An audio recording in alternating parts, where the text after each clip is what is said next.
Fallout Equestria Project Horizons, Chapter 46. Caper. I don't know why we have to wear these things either. Aren't we wearing them for fun?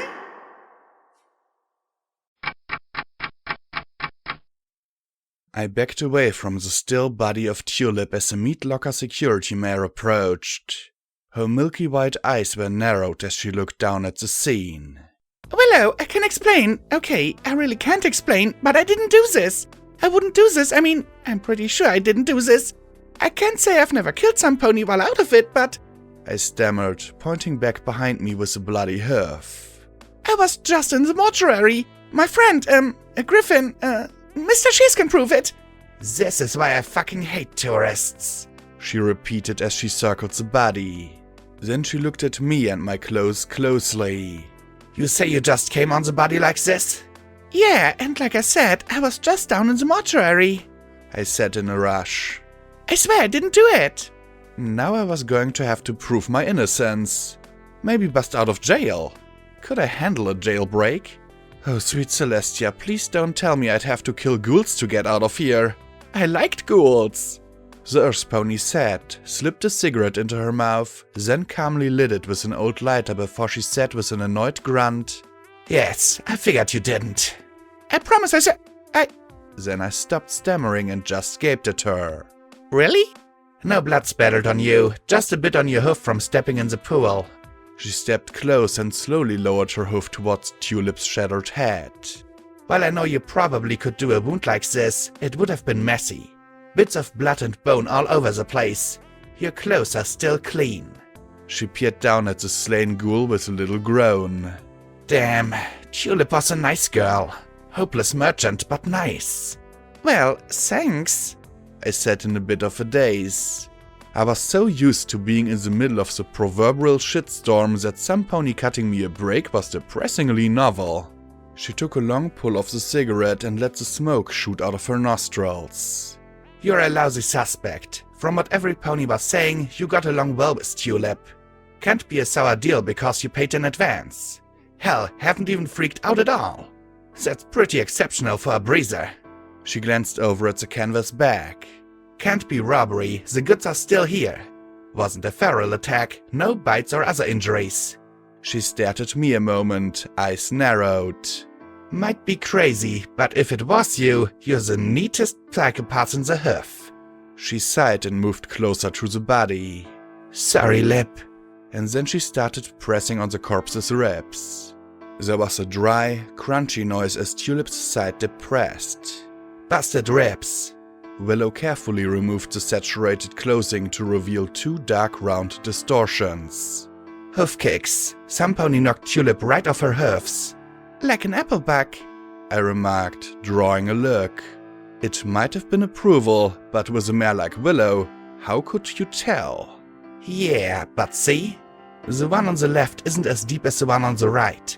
I'm guessing Tulip was kicked while she was turning. Maybe running for help? The kicker was strong enough that she was knocked on her side and then... She mimicked the hoof coming down again on Tulip's head. She didn't have a chance to get up, see? She pointed at the blood splattering across the body. All around, gravitational drops, no movement or smearing. Instantly dead. You seem to know a lot about this stuff, I commented, getting a smoky snort from the mare. Yeah, you could say that, she said, taking a moment to chew on the cigarette. Sometimes I wish I wasn't a part of Windclop's jerky squad. That's what I call his security ghouls. Too much of a joke for me. We're supposed to let everyone in so long as they're not red-eye or remnants. I just keep an eye open for trouble, like you, and hope for the best. I noted that harbingers were okay. Were you in the military? Looks like you know your way around firearms, I said with a look at her assault carbines. Law enforcement, actually. Which makes shit like this all the more annoying. She glared down at the body, flicking ashes from the end of her cigarette. 3 days from now, no pony's gonna give a fuck. Lip deserves better. I looked at the dead ghoul and back at her. So, what do you think it might have been? She scowled at the body, the blood, and mostly at me, then took a long pull of the cigarette and let the grey smoke out in a long plume. she sighed as she returned her eyes to the crushed mare. If it wasn't robbery, wasn't a feral after a nibble, and wasn't personal, she might have been in the wrong place at the wrong time. She pointed at my reinforced barding spilling from the sack. She might have been coming to deliver your barding and came across something worth killing over. Something illegal? Maybe that Isotl had something to do with it? I suggested and got a sullen look in response. What? The guy's a creep, and not because he's a ghoul? Yeah, except there's nothing illegal about being a creep. We don't have much in the way of laws anyway. Pretty basic, really. And while I don't put it past him, Isotl's a weak little shit. He gets other ponies to kill for him if he can get away with it. He wouldn't have killed her like this. She groaned in irritation. Fuck. Knew it would come to this. Fucking breezer tourists. You don't like smooth coats? I asked in concern. She shrugged. I don't like unknowns. Hate them. Don't care if they're alive or dead. I think we should screen who comes in here. Keep our own safe. Wind Club wants everyone to just pretend we are all alive, like the rotted hide is just a bad rash. And Isotl wants us one step up from feral, so we'll all keep drowning in booze and rainboom. At my clueless expression, she snapped. Super strong dash! She took another long pull on her cigarette and sighed, shaking her head. But more folks want a chance to trade and to pretend like we're normal, so they'll let every freak show into this place. She shot a pointed look at my mechanical legs. I popped out a finger and scratched out a booger, making her squirm in disgust when I flicked it away with a grin. Freak show that, Willow. So, now what? I asked, stepping away from the body a little. Now? She looked surprised. Well, now you take your armor. You paid for it after all. And go fuck yourself for all I care. I'll make sure she gets incinerated. Wind Club will auction off her stuff for the town. Some pony else will come and sell barding. Life goes on. She muttered darkly. That's how it goes, isn't it? Some pony gets murdered, and great if you catch him, but oh well if you can't. Damn, that was a lot of bitterness. What do you mean? Willow glared at me a moment. Clearly there was something gnawing at the ghoul. I'm just curious, is all. She made a disgusted noise in the back of her throat and rolled her cloudy eyes. Once upon a time I was with the Huffington Guard. Investigations. Seems like another life. 'Cause it was, I guess. Always busy trying to keep order, keeping the pinks happy, and trying to solve cases. Most were usually pretty simple, but we had a few that were just nasty. Huffington's always been a little heavy on the weirdo population like that. Softheart and I were assigned to catch the Angel of Death serial killer. She said as she trotted away from the body a bit and took a seat. I read about her, I said as I glanced at the stairs that led down to mortuary. Targeted fouls? Real piece of work. Turns out she was an MOP nurse. Snapped under the pressure. Thought it was more merciful to kill kids than let them live in this world. So we finally caught her, and we handed her over to the MOP. She muttered bitterly. Wait, why? I asked in confusion. The ghoul rolled her eyes. Because she was fucking ministry. Fuck, don't you get it? Back then, if you were with the ministry, there were a million special rules about what we were supposed to do. We caught Nurse Candy, then handed her right over to Fluttershy, who Pinkie Pie promised us that they'd make her better. She hissed in disgust. 3 months later, she was out and doing it again. Only this time, she knew how we'd caught her and changed her habits. Softheart drove herself nuts trying to stop her. She loved kids. And the angel loved toying with us. The angel would leave notes on the bodies of her victims to me and Softheart. I used a bit of canvas to wipe the blood off my hoofs. So, what happened? Angel slipped up. Softheart had a kid, and the angel went after her. Too much for the angel to resist. Nasty fight. The angel nearly killed Softheart. Shoved a length of wrought iron fence through her chest. Anyway, I trotted her giggling ass all the way back to Hightower myself. Of course, then Image got involved and we were fucked. I was sure the angel was going to disappear again. I filed paperwork. I made calls. I screamed my stupid head off. She let out a long, rattling sigh. And then the angel dies in custody! She spat, stomping her forehoofs in rage. What's wrong with that? I asked, and got a glare in response. That's exactly what my fucking superior said! She snarled, jabbing her hoof at me. But she was killed in custody, and I don't care if it was the Angel of Death or Princess Celestia. A crime is a crime. Then I dug some more and found out there was a whole slew of ponies killed in Hightower. No investigations, no nothing. Others had gotten hit by some sort of mind-sapping magic attack. All fatal. And no pony was investigating. Some pony was covering it up, but I had no idea who. She snorted, looking back at the body. Soft heart snapped. Couldn't take it. Maybe it was her injuries or something, but she couldn't let it go. Said she could feel the angel inside her. Woke up in her daughter's room with a knife. Finally jumped in front of a subway train. Suicide. Case fucking closed. The mottled green mare slumped. I was taken off investigations, put behind a desk in Frankfurt filing paperwork. Would have quit, but what else was I going to do? She said with a shrug. Bombs fell and paperwork was pretty much moot. Lasted a year before ghoulification set in. Fortunately, I kept my head together. No pony gave a shit about justice anymore, but I could shoot better than most of the scum around the wasteland. Then she suddenly blinked and groaned, covering her face with her hoof. Oh shit, I didn't just do that, did I? What? I asked in concern. The mottled green mare just adopted an expression of self-disgust. Don't tell me I actually gave you my whole when I was alive sub-story. I hate that shit. She snorted and spat her cigarette butt into the shadows. Ghouls always have one whiny story from when they were alive. Promised I'd never share mine. They're always so pathetic. Sorry, but it was an interesting story, I said. I considered her a moment, and a slow smile spread on my lips. I adopted as casual a tone as I could. You know, I'm going into Hightower. I tried not to look too interested, but the ghoul could clearly handle herself. Are you crazy? Willow asked, and I grinned widely at her. She looked back at me flatly, leaning away as if my crazy was contagious. Blackjack, I don't know you. Why in Equestria would I follow you into a death trap like Hightower? Much as unlife sucks, I'd rather not lose it. I looked at the skeptical ghoul and then smiled. Because you have questions about the things that happened in Hightower.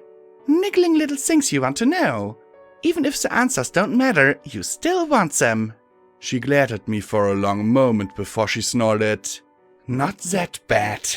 Now get out of my mane. I need to get Tulip cremated and tell his mayorship to clean up the mess. I felt like she'd slugged me. Mysteries, potential answers. How could she pass that up? I sighed and just nodded, gathering up the reinforced combat armor Tulip had made for me before starting back towards the Afterlife Club. And Blackjack? She called after me. I stopped and looked over my shoulder at the ghoul as she added grimly, Keep your eyes open for some ponies that can crush a skull with one blow.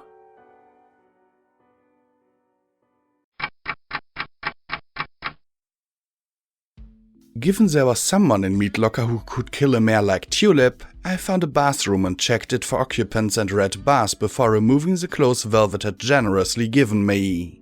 I sighed and, for the first time ever, carefully folded my clothes and packed them into the bottom of my saddlebag. Tulip had done well. The reinforced combat armor was a mottled grey like concrete, and the usual ceramic plates had been replaced by some sort of metal I couldn't quite identify, so I chanced a little nibble.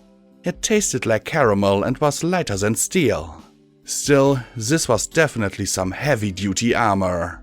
Security was etched on the back in black letters, and she'd even painted my filly in place. I felt guilty seeing it after buying. Sighing softly, I pulled the balding on. Tulip had done really well. It fit like a sock. I debated putting on the helmet for a moment, then remembered what Willow had said. The helmet went on immediately. I had no idea how reinforced my brain was and would prefer to not have to find out. I stood like a zebra, winced as the armor pinched like mad in the crotch, and carefully tucked it so that I could go bipedal comfortably. No need for the boots on my forelegs.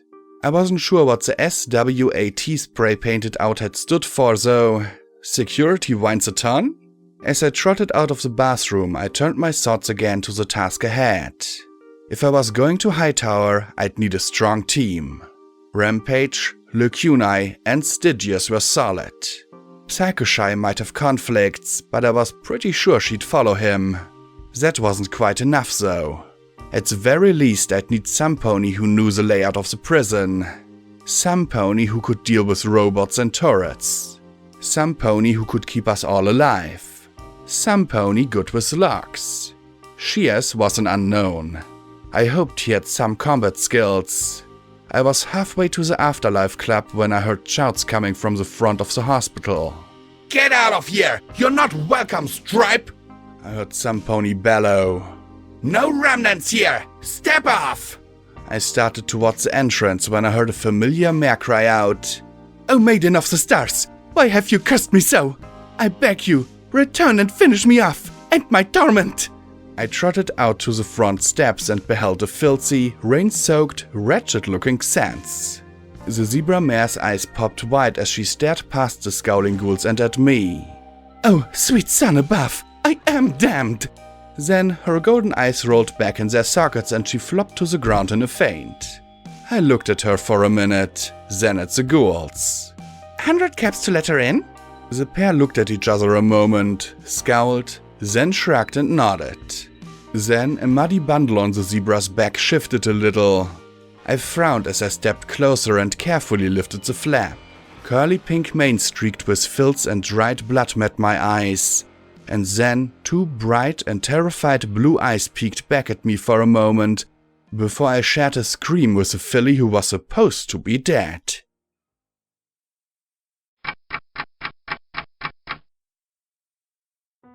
I'd like to think there were levels of awkward. Saying your mom's flank is perfectly sexy when she turns out to be standing behind you, for example, is a beginner's level of awkward. Then there's trying to convince a pony you love to be your special some pony, only to discover they're taken, not interested, only interested in being friends, or that they would be interested if you were some pony else. That's a nice middling sort of awkward. Then there's finding out that the filly you thought you'd killed in a psychopathic rage is still alive, badly battered, possibly crippled, and utterly scared to death of you. Boing was with Dr. Wheelbarrow right now, who'd pinky promised he wouldn't study her too much. Xense was almost in as much shock as Boing. I reminded Windclop that I'd just made a generous contribution to the community and I'd really appreciate it if he could let her in. He'd smoothed some ghouls' nerves enough for Carol to let her use the shower, and Velvet was nice enough to loan her a cloak. After I'd managed to pry her away from something they were all doing with Lacuni in the corner of the ER. The garment didn't completely conceal her though. There was just something about the way a zebra moved that you couldn't quite hide. Most of the ghouls made a point of pretending we didn't exist. I was too preoccupied to really enjoy the music in Afterlife as I spoke with a spooked zebra at one of the club's tables. "So, you couldn't get to the collegiate and have been wandering around on your own since you left Yellow River?" I asked Xense as she held a cup of tea between her hoofs. Her eyes were darting back and forth between Nurse Graves and me as they had ever since she'd woken up in the care of ghouls. Apparently, while there wasn't exactly a rule against them, there were lots of old grudges against zebra-kind in Meatlocker. Windclop had grudgingly allowed her inside. I think the sight of Boing was enough to let him make a special allowance.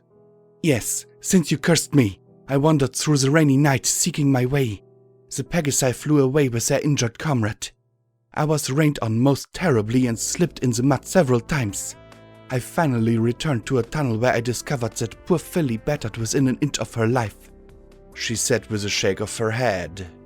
Returned? I started to ask. Then I wanted to ask about Boing's injuries. Then I felt really guilty and shut up, so she went on.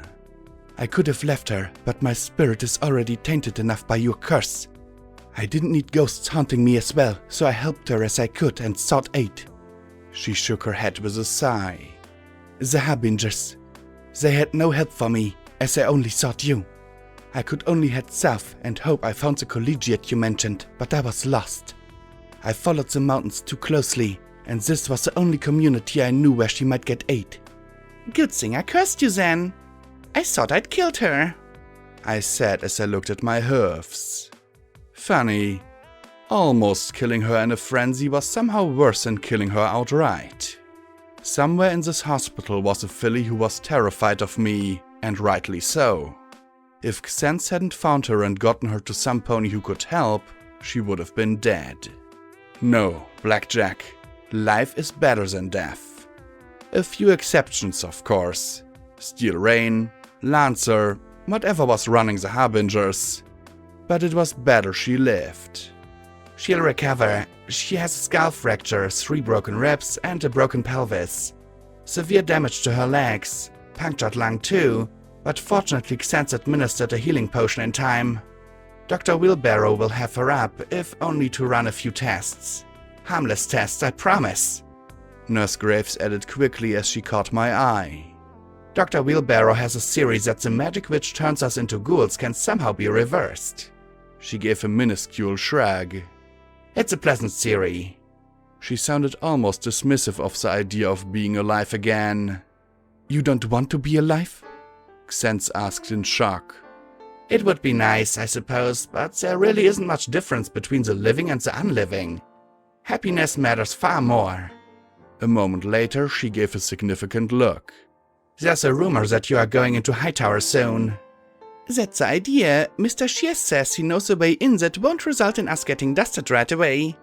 Once we're inside, well, we'll be exposed to innovation, so we charge through as quickly as possible.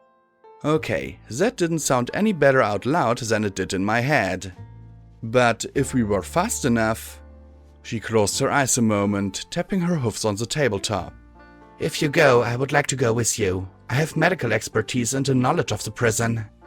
I stared a few moments, making sure she was serious before asking, Not that I'm not grateful for the help, but why? You spent a really long time trying to get out of there. Why would you want to go back? I don't. Every thought of that place fills me with dread. But if you are going, I want to make sure that horrible place doesn't take any more lives. Plus, I know where there is a large stock of Red X and Redaway and other medical supplies, and you'd need me to access it. Without it, I doubt you'd have the time to get in and out again. Windclop looked over from the bar. He'd been keeping a nervous eye out like a mother shadowing her daughter's first date to the atrium. He slipped from the bar and approached. Graves, you know, you don't have to go in there. Yeah, well, I appreciate it. I started, but the nurse shook her head. Thank you, but if you are going, then you will need me. I have to make sure that horrible place doesn't get one more soul who doesn't deserve it. The nurse smiled sadly at the Pegasus ghoul, who clattered his bony wings nervously and looked around. Suddenly he turned and marched to the robot hovering behind the bar.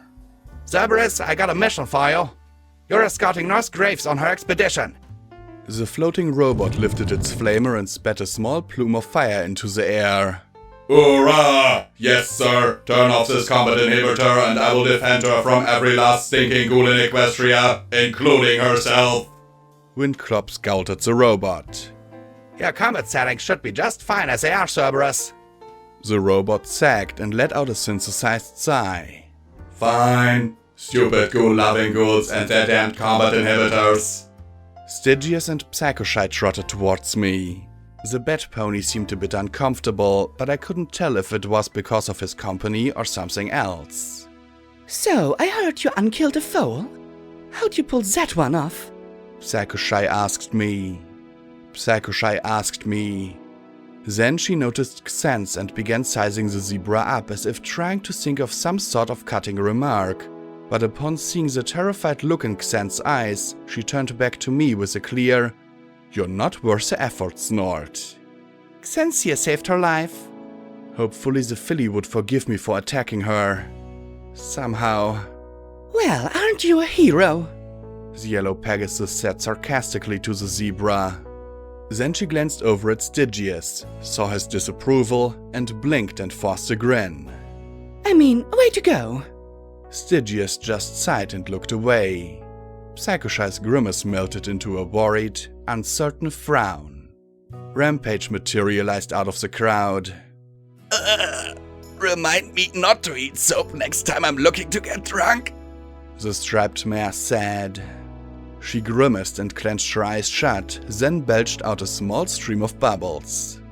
Sticking out her tongue, she held her stomach a moment before spotting the shocked-looking zebra. Ave, she said formally.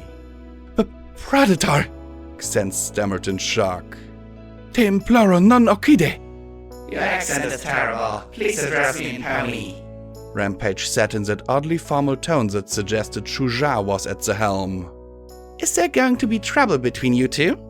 Rampage regarded her a long moment, leaning over to glance at Xeng's covered flank as if hoping to see her glyph mark. Your tribe? You are sorry? Xen flashed and shook her head. Properly. Xen gulped and gave her the tiniest little nod. Ah, certainly not warrior or priest. Farmer? Xen shook her head. Crafter? A little nod. Rampage looked at her coolly, then gave the tiniest smile. Ah, well, better than a merchant. The zebra stiffened a little and even gave a ghost of a smile along with a tiny nod. Rampage looked at me and said with a smile, No trouble. Then she groaned and blinked, letting out another belch of bubbles. Why she didn't let Xen's answer for herself was beyond me. Zebras were weird. Are you okay? I'll live, she said with a little smirk, but it quickly disappeared. I heard Tulip was killed. What? Psycho-Shy gasped. Who? How? She was like tiny. The Pegasus actually seemed shocked. That is just messed up. In the hallway near the mortuary, I explained. some pony crushed her head in with one blow. The yellow Pegasus glared sharply at Rampage, and I added quickly, Some pony other than Rampage. I'd left Rampage in mortuary before I found Tulip's body. I glanced at Xen's. Could a zebra have done it? One of the Aku could have done so easily, if there were any left. Their fallen Caesar technique of fighting put them on par with your Steel Rangers, but their mountain homes were destroyed by pony sorcery. She sighed softly. The ability to kill even an enemy in steel armor is little help against a volcanic eruption. Still, there have been tales of their tribe surviving far from their shattered lands. Is it just me, or does anyone else find it funny their tribe sounds like a sneeze? Psycho-Shy asked with a smirk, looking at the ponies gathered around the table. Deadpan expressions looked back. Just me then? Okay. She said with a flush. I've seen zebras fighting hoof to hoof. And I'd seen Shuja capable of the same. Still, she couldn't have been in two places at once. Nurse Graves shook her head slowly. But zebras aren't allowed in Meat Locker. Too many bad memories and old grudges. She smiled apologetically at Xen's. And the remnants haven't done zebra kind any favors over the years. Xen's ears drooped, but she wisely omitted that she'd been a part of them till I'd cursed her. Power armor? Wrote Stygius on his slate. Well, Steel Ranger armor isn't exactly what I'd call stealthy. I muttered. Enclave armor on the other hoof. As much as I like Tulip, it's not exactly our job to catch her killer, is it? Psycho-Shy said, staring at me and waiting for an argument. I didn't give her one. I glanced over to see Willow scowling at her. Didn't you say you were finding a way inside Hightower that didn't involve our immediate deaths? The Pegasus went on. I found it. Mr. Shears says he can get us in using EC-1101. I replied, tapping my pip-bug foreleg. I looked around. I just wish there was something we could do about that rocket. It shouldn't be that hard, Xen said casually as she looked at Cerberus. Depending on the condition of the warhead, you could have just the robot slice the lateral struts and pull the whole thing off. We all shared a look and then looked back at the zebra, who suddenly seemed apprehensive. You know about balefire bombs and rockets? I asked. Well, it's not my speciality at all, but yes. She looked nervously at her hoofs, tapping them together. That actually isn't a rocket at all. It's a missile that was fired from Dawn Bay. Shorter range, flat flight path, and more difficult to intercept. Properly answered twice. Rampage muttered, rolling her eyes. Properly? What does it mean exactly? I asked, pointing a hoof at Xen's. Properly was the track behind the founding of Rome. Big advocates of city, technology and abandoning the old ways. Pushed rocket, missile and robotics development, and balefire bombs. Rampage explained, looking flatly at Xen's. The zebra shrank back. Also established the trade agreements with Equestria prior to the war and were blamed for bringing down the great pony curses. That was a very long time ago, she muttered quickly. We learned our mistake. Today we are simply trying our best to rebuild and prepare for the coming of the maiden. She then noticed my scowl and flashed, looking at her hoofs and tapping them together again, muttering about curses. I reached over and patted her shoulder. I promise I don't hold you accountable for what your grandparents 10 times removed did. And neither should any pony else, I added, looking around the table. Xen's flashed, not looking up from her hoofs. Is there anything you can do about that missile, though? Well, you could cut off the warhead and dump it outside. That would cut off the radiation. If the purge system is intact, you might be able to disarm the warhead. Or you could try and set it off. Then she looked up at the stunned silence as every pony stared at her. Well, not while we're inside, of course. Not at all, please. Windclop shivered as he looked at the roof. While I think the hospital would survive, a balefire blast would do a nasty number on the neighborhood. I sighed, then smiled and patted Xanth's shoulder. Right, you're coming with us. You're our resident balefire missile specialist. Huh? Xanth blinked. But I can't, shouldn't, I just smiled at her as she stammered for a minute or two and then said in a whimper, I'm the most cursed zebra ever. Yep, I said as I put a hoof around her shoulder. Associating with a damn dirty stripe. Damn this combat inhibitor. Cerberus snarled. I popped out my fingers and started counting, getting plenty of stares from around the crowded table. So, that's me, Lacunae, Rampage, Psychoshy, Stygius, Mr. Shears, Nurse Graves, Cerberus, Xen's. Excuse me, came a nasty purr that put my mane on edge. Security. We all looked over at the smug smirk of Ahizotl. I'd like to speak to you about your upcoming endeavor. What are you doing here, Ahizotl? I thought you said you'd rather return to glue than set one hoof in here. Windclop said with a scowl. Things change, he replied in his slimy, wet voice. Then his eyes turned to me. I understand that you're going to Hightower. I'd like to offer the assistance of my employee, Carrion. That brought a look of shock from Graves and Windclop. I looked at the smirking ghoul and frowned. No offense, but you're about as trustworthy as a red roach in a pantry. Why in Equestria would I take him along with me? Last time I checked, none of you had power armor. He'll be a formidable asset against whatever you encounter. Ahizotl purred silkily. If you're worried about him shooting you in the back, just put him in the front. I promise you, he'll not betray you. I looked over at the frowning Windclop and worried Nurse Graves. Well, I asked the skeptical-looking ghouls. Carrion is formidable, I'll admit it. And if Ahizotl orders him not to double-cross you, he won't. Windclop said with a frown. I still wouldn't take him without knowing why Ahizotl wants him to come along, though. Can I be doing it out of the kindness of my heart? Ahizotl simpered. Then he sneered at me. Fine, there's a cell, 755.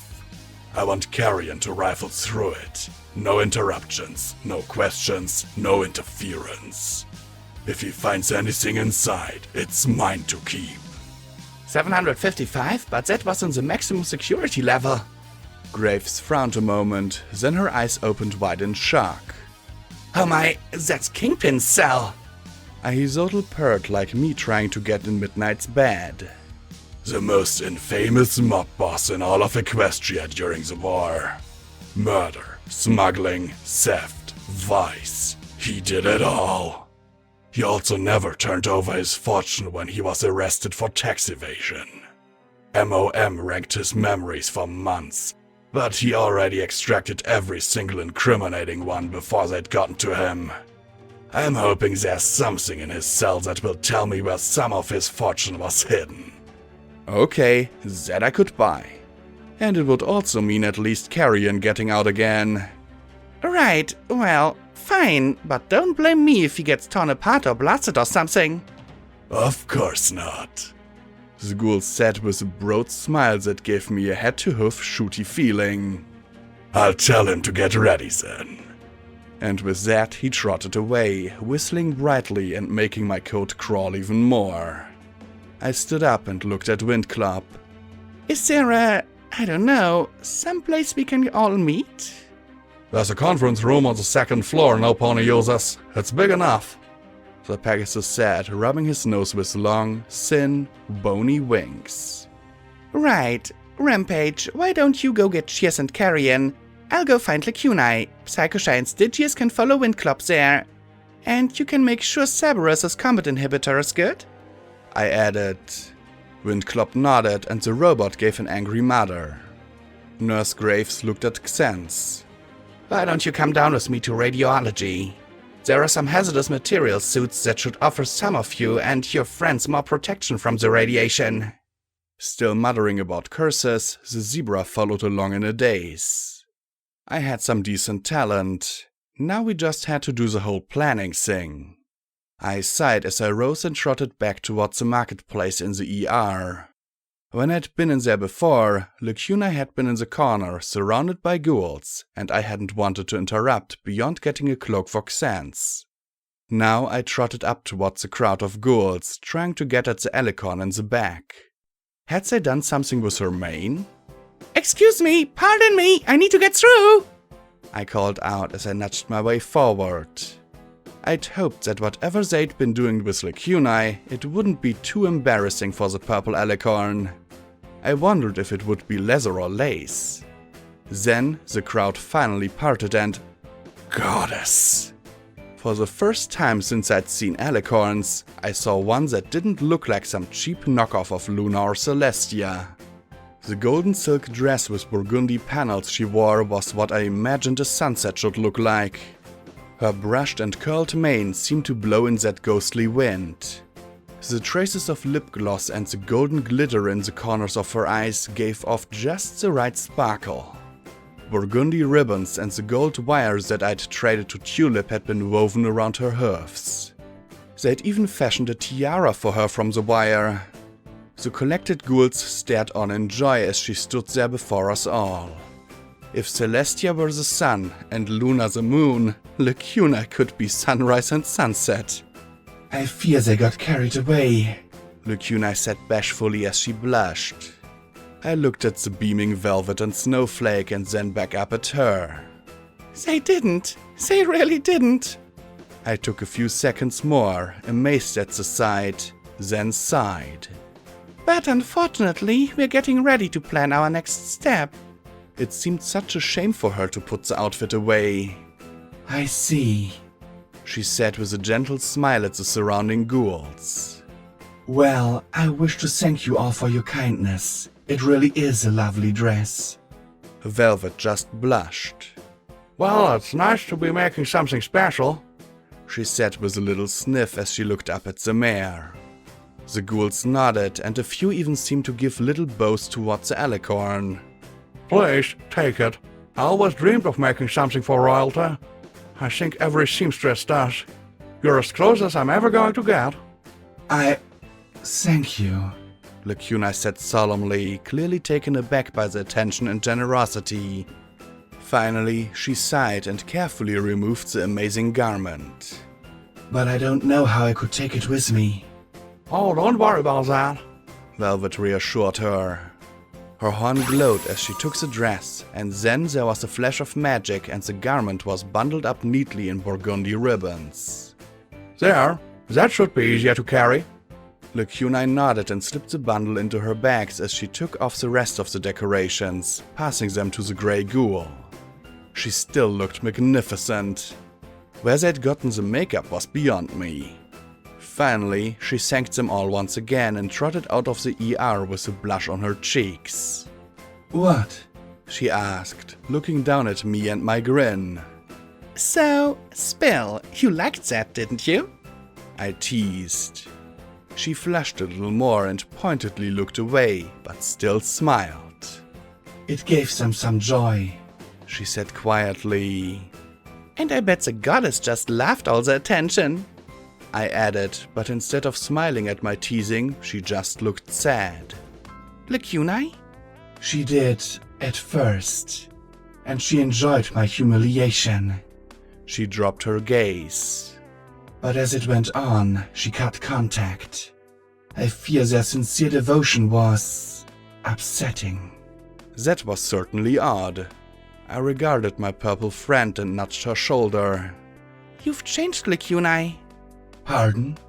Lacunai blinked in surprise as we trotted along.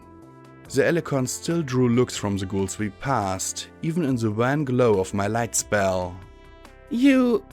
When we first met, you were, well, a little creepy.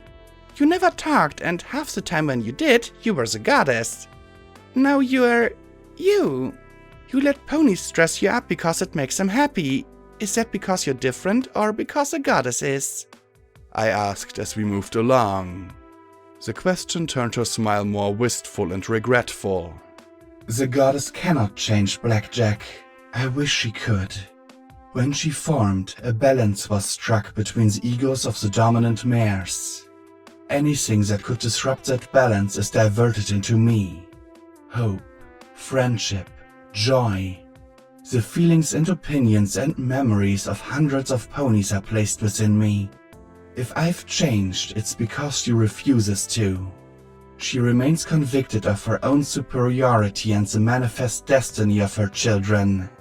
But why wouldn't the goddess want to feel good things? I asked, finding that positively crazy. Because it empowers a part of her that is Twilight Sparkle.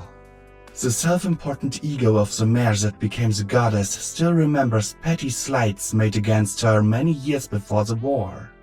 And so long as the goddess feels misery, doubt, and self-recrimination, Twilight cannot assert herself or threaten Trixie's domination. She closed her eyes and sighed. Sometimes I think she's stripped away so much of Twilight that there's more of her in me than in the goddess herself. Is that why you're, well, good? I asked. Lacunai gave me a long look that made me wonder if I'd somehow insulted her. The goddess must maintain control of all within her. To that end, she strips away memories that are good and strong and places them within me. The things that cause her shame, discomfort, or lack of control. If the ponies within her remembered who they were, she could not maintain the kind of restraint over them she now requires. But is the goddess overall good or not? I asked, nudging her hip. She is a combination of hundreds of souls and memories. She has good ponies and wicked ponies within her. Virtuous and craven, kind and cruel. The segregation she imposes to maintain control is a mistake, I feel, but one that is unchangeable. The purple Elikon sighed as we walked past Stonewing's memorial. I believe one thing, however. She can do better. We followed the babble of voices to the second-floor conference room. Rampage, Psycho-Shy, and Stygia sat on one end of the long, lozenge-shaped table. In the middle on the left side, Xense sat next to Nurse Graves in a yellow hazmat suit while Cerberus floated behind her, muttering obscenities. The nurse had 2 cardboard boxes in front of her and was counting out bottles of Red-X in one while Xense examined pouches of orange Red-Away. Opposite them were Willow and Windclop, talking to each other in low voices. Carrion lurked in the corner along with Ahizotl, who looked much too happy about this. The far end of the table was occupied by the ragged form of Mr. Shears. Ah, welcome. I'm glad you decided to quit playing dress-up and join us. Shears rasped. Right, I said as I looked around at the assembled people. we're all here because we're going to do the impossible. Break into Hightower.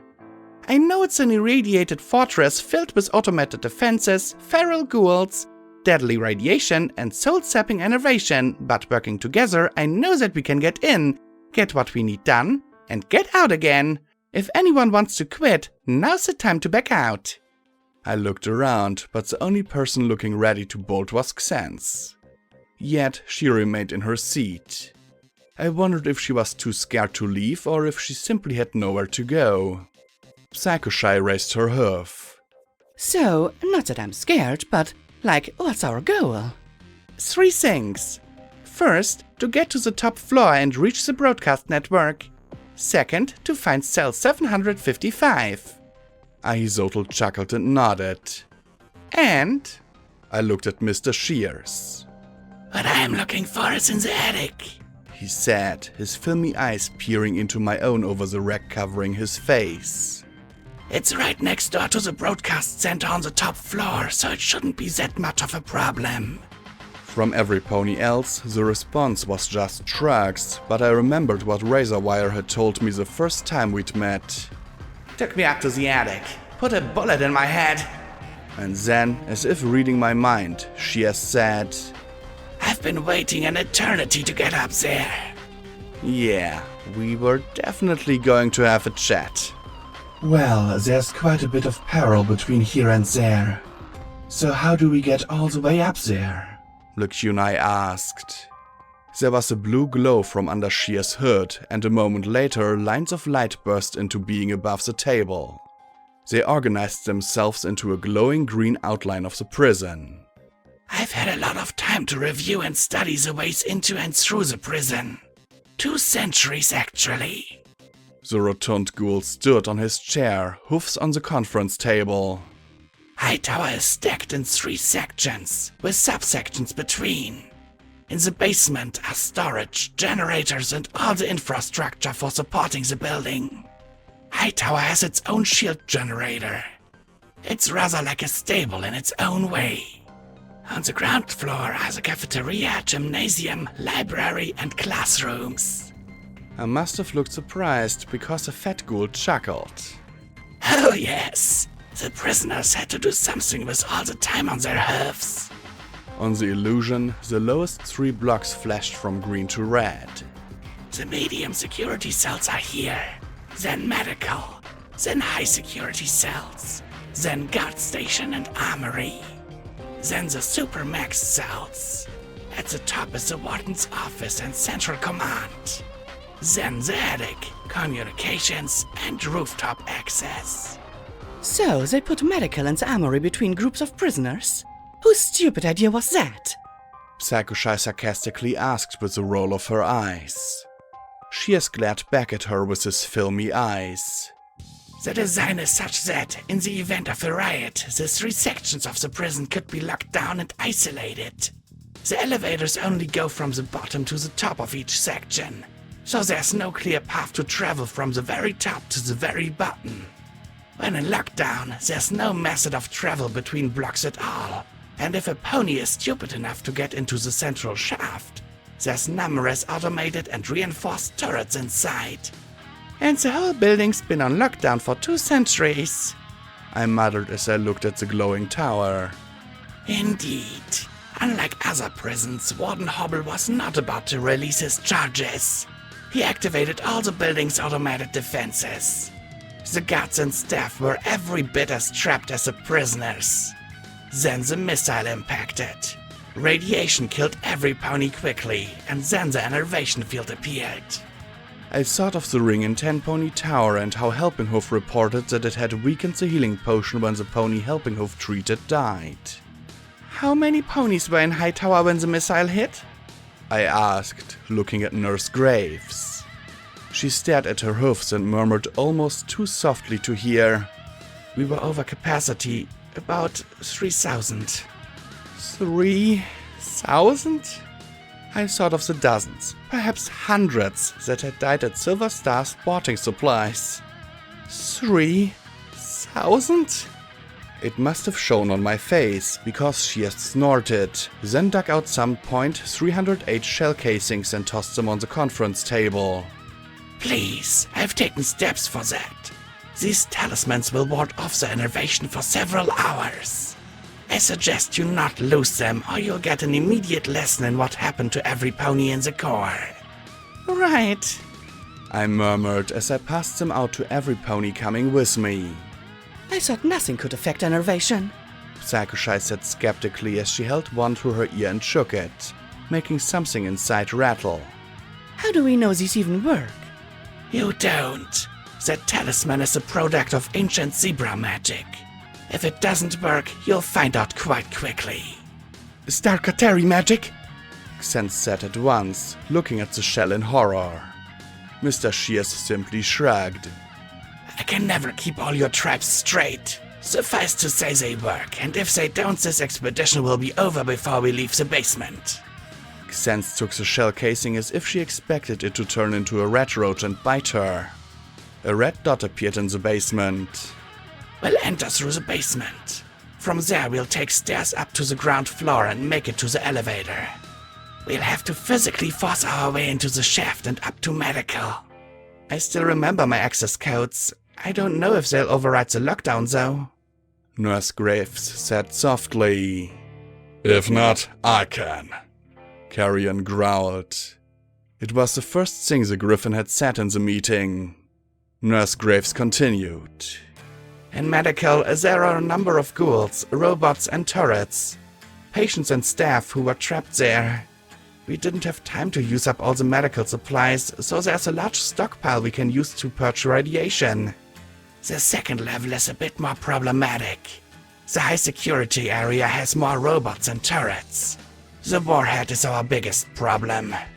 Its magic has produced ghouls of substantial strength. And while it is there, I doubt many of the living will last long. Mr. Shears looked at Cerberus and Xanth. If the robot can follow her instructions and dump the warhead out of the hole, we should be able to get up to the elevator to the armory and guard station. And if that's under lockdown, how do we get inside? Rampage asked, looking at Carrion. More manual persuasion? Shears reached down under the table and lifted a metal case, setting it on the tabletop. He flipped it open, and at once my pip-bug started clicking. I'd seen the round glowing orbs before lining the interior of Discord's containment. A balefire egg. Oh, you know it's bad when that's your key. Rampage groaned, burying her face in her hoofs. Once inside the armory, we have to get our hoofs on the captain's pass. That should get us to the Supermax level. However, it is physically impossible to travel from the Supermax into the top of the prison during lockdown, except via a highly secure emergency access. To open that, 2 keys must be turned simultaneously. One in the armory and one in the warden's office. So how do we get into the office to turn the key? There's an air shaft. In the event of a riot in the Supermax, the air could be flooded with tranquilizer gas. Mr. Shears said, the hologram turning to show a vertical tunnel leading from the armory to the top of the building. The secretaries in the warden's office always complained about the smells being blown up from the armory. Fortunately, we have numerous flyers to get us through. And once we're inside the warden's office? Get to the warden's desk, deactivate the lockdown to shut off the external turrets, step out onto the roof and fly to safety after we take care of our respective goals. Easy. The ghoul said with a shrug. Clearly easy must have meant freaking impossible 2 centuries ago. Psycho-Shy muttered and Stygius nodded. It's not impossible, but it will be a challenge. If you want to sit this one out, I wouldn't blame you, I said as I looked at the yellow mare. Rampage gave a taunting, "Ah!" She jerked as if I'd slapped her. Sit this one out? Me? She glared and jabbed her pinions at me. Why don't you sit this one out? Chill out here. I'll take care of EC1101 and we'll be done twice as fast for it. Sweet, let me know how it went. I said with a grin and started to rise, an uneasy chuckle rising from most of the collected ponies.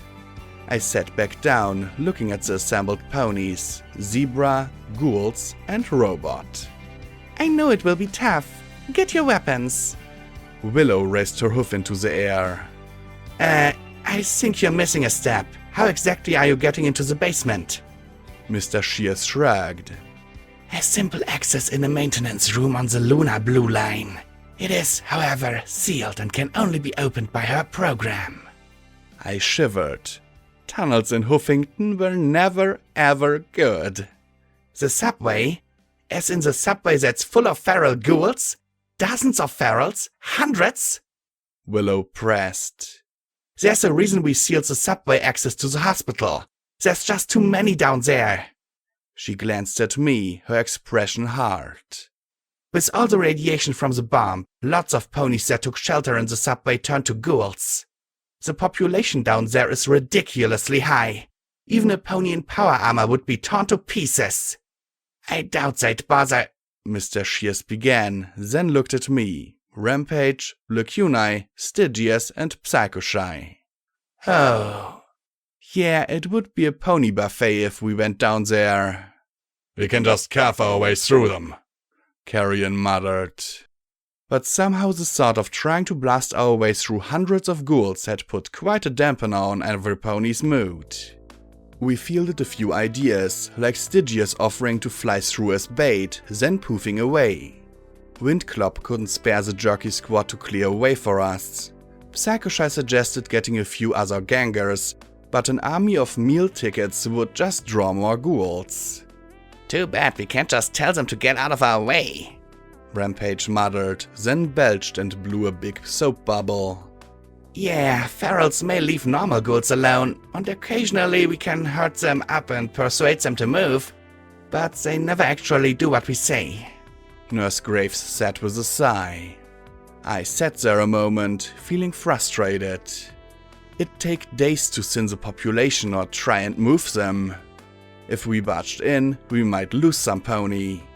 I flipped open my pip-bug and activated the routing for EC1101. A little navigation tag appeared on my EFS. Come and get me, it seemed to taunt. Risk your life. Risk your friends' lives. Come and get me. And then I'll send you somewhere even more dangerous.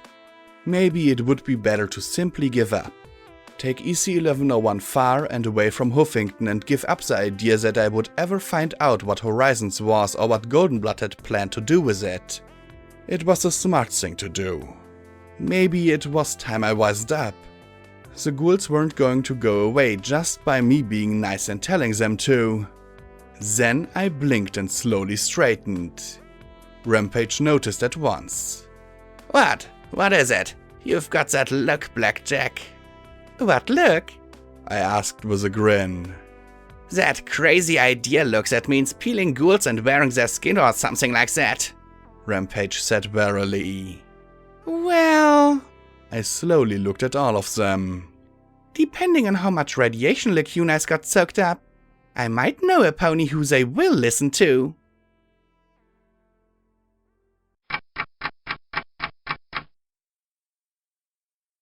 The tunnels beneath Huffington were bad. There was just no way to think otherwise.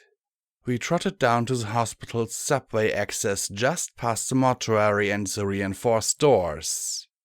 All of them were covered except for a small metal one marked Emergency Exit, Alarm Will Sound. Willow pushed on the bar. I'd expected a groan, or worse, a squeal of hinges that alert everything for hundreds of miles. Instead, I got a soft whisper of air blowing in from the tunnels. So much for the alarm. I'll lock it behind you, Windclop said nervously. We'll stay a few minutes in case your plan doesn't work. It'll work, I said, looking back at our newest member. No pony else looked nearly as confident. They'd spent the time I was gone making sure they had what they needed. Every pony with a pulse besides Rampage and Lacunae had a half-dozen doses of Red-X and Red-Away. I traded Bonesaw at Megamart since I was in the area. Every pony else had loaded up with what they needed. I'd almost gone to chapel. I really wanted to, but I couldn't. Not till this was out of the way. Same with checking on Boing. There was just too much guilt to face that right now. I started to step out and then paused, looked at Willow and asked, "Keep an eye on Boing, please. She's really hurt and it's my fault and—" "I got it," the ghoul muttered, rolling her eyes. "Keep your eyes on Carrion. Something going on in Meat Locker and I don't like it one bit." I nodded and stepped through the door. We slowly walked out on the subway platform. A few flickering emergency lights lit the tunnel as we trotted down towards the rusted hulk of a subway car. Skeletons were curled on the seats. The engineer dangled, half ejected from the car. My light spell burst to life, casting the ruined subway in its cold, white glow. "Spooky," Sakushai muttered. Water trickled in a sheet over the tile mosaics that lined the walls. Colorful pony families gleefully riding the subway, the happy scenes now cracked and spotted with mold. Green light emanating from behind us reflected off the streams and gave the tunnel an eerie luminescence. The sound of trickling water was everywhere, and my imagination was transforming the trickles and splashes into voices murmuring from far away. "I've seen worse," I replied as I walked to the end of the subway landing.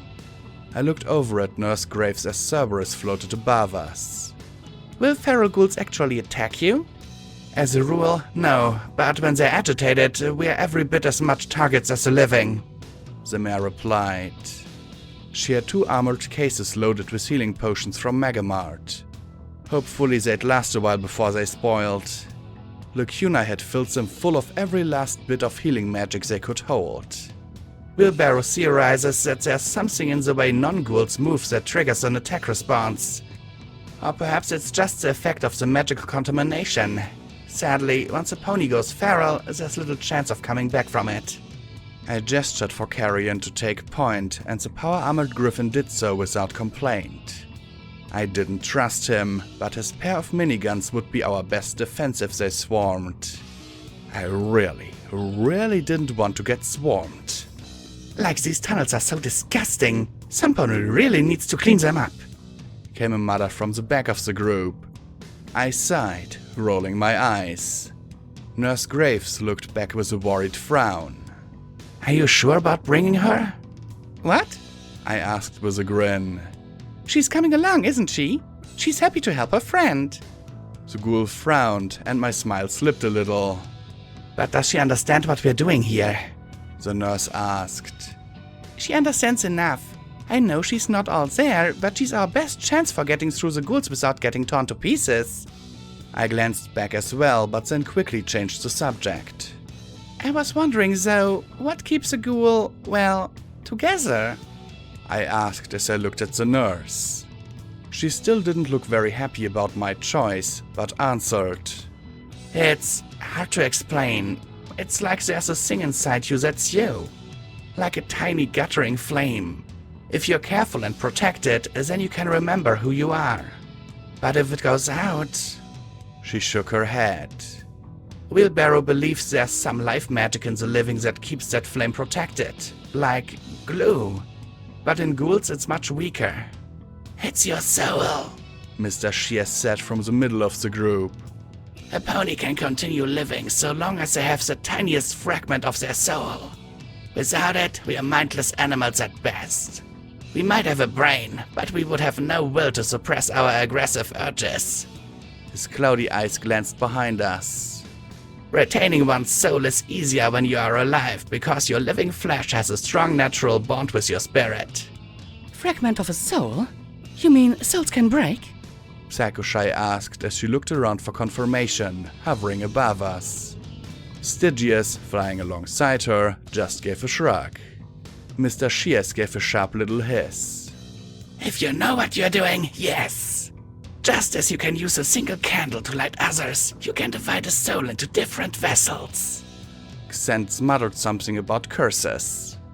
I looked at Nurse Graves' stunned expression and asked the question on everyone's mind. How do you know this? Because I'm Equestria's premier expert on souls. He sounded pompous for a moment before he snorted.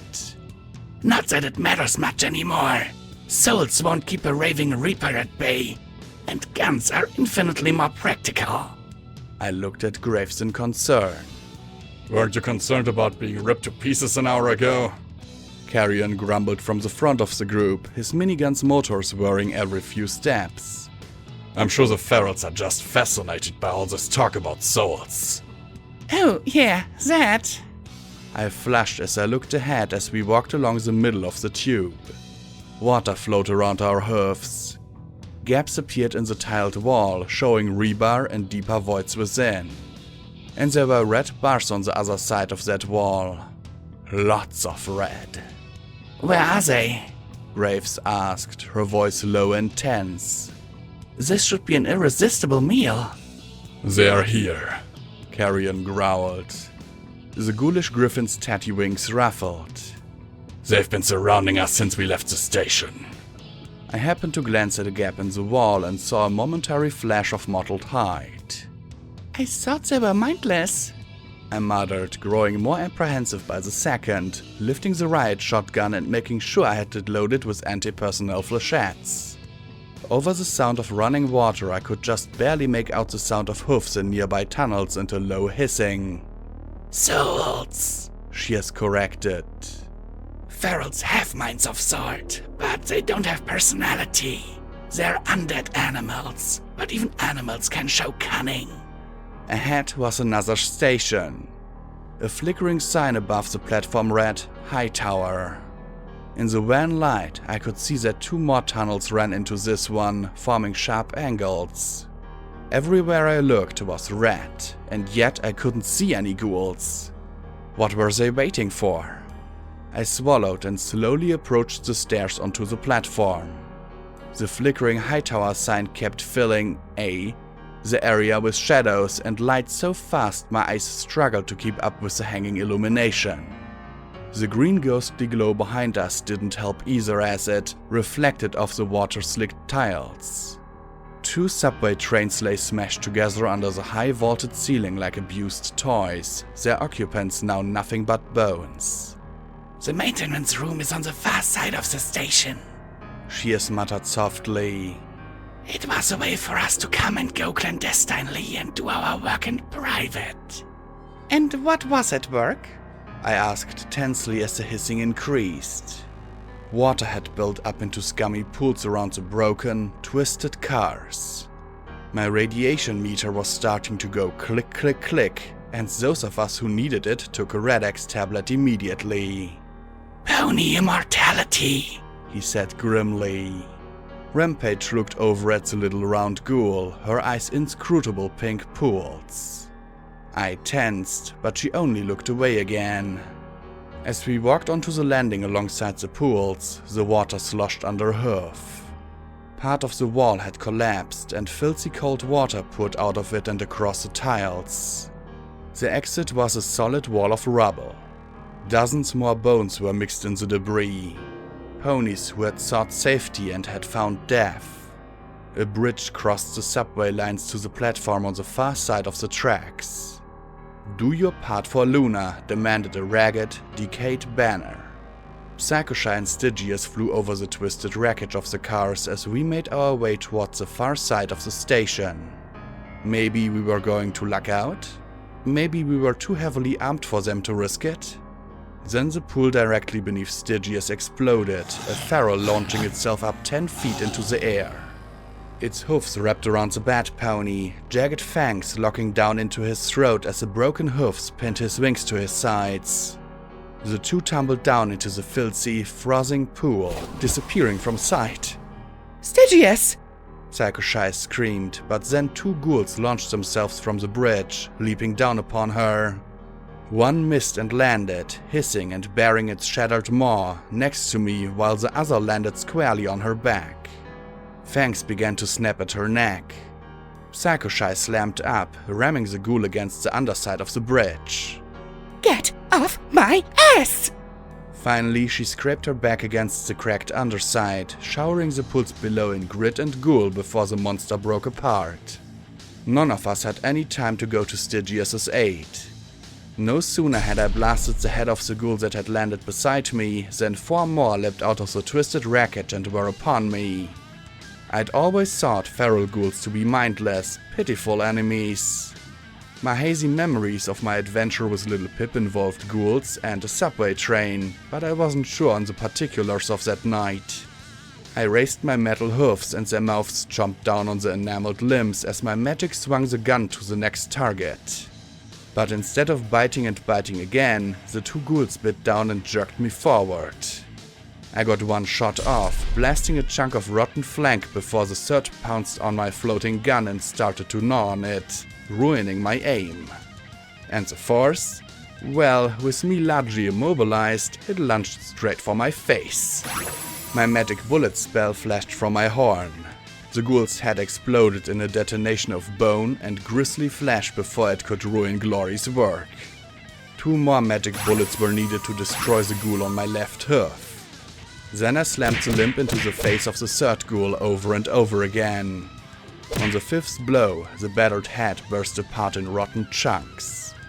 Now free, I reared up and slammed both steel hoofs into the feral's face as it turned towards me and started to lunge. The blow smashed it into a twitching heap. I was doing better than most. Rampage was dealing with the horde spilling out of the drainage pipe. She had more than a half dozen trying to tear her down as she bucked, stomped and body slammed the ghouls with such force that some of them exploded between the wall and her armor. She had her razor wire wrapped tail looped around one's throat and was slowly sawing through it as she thrashed wildly. Even she looked terrified.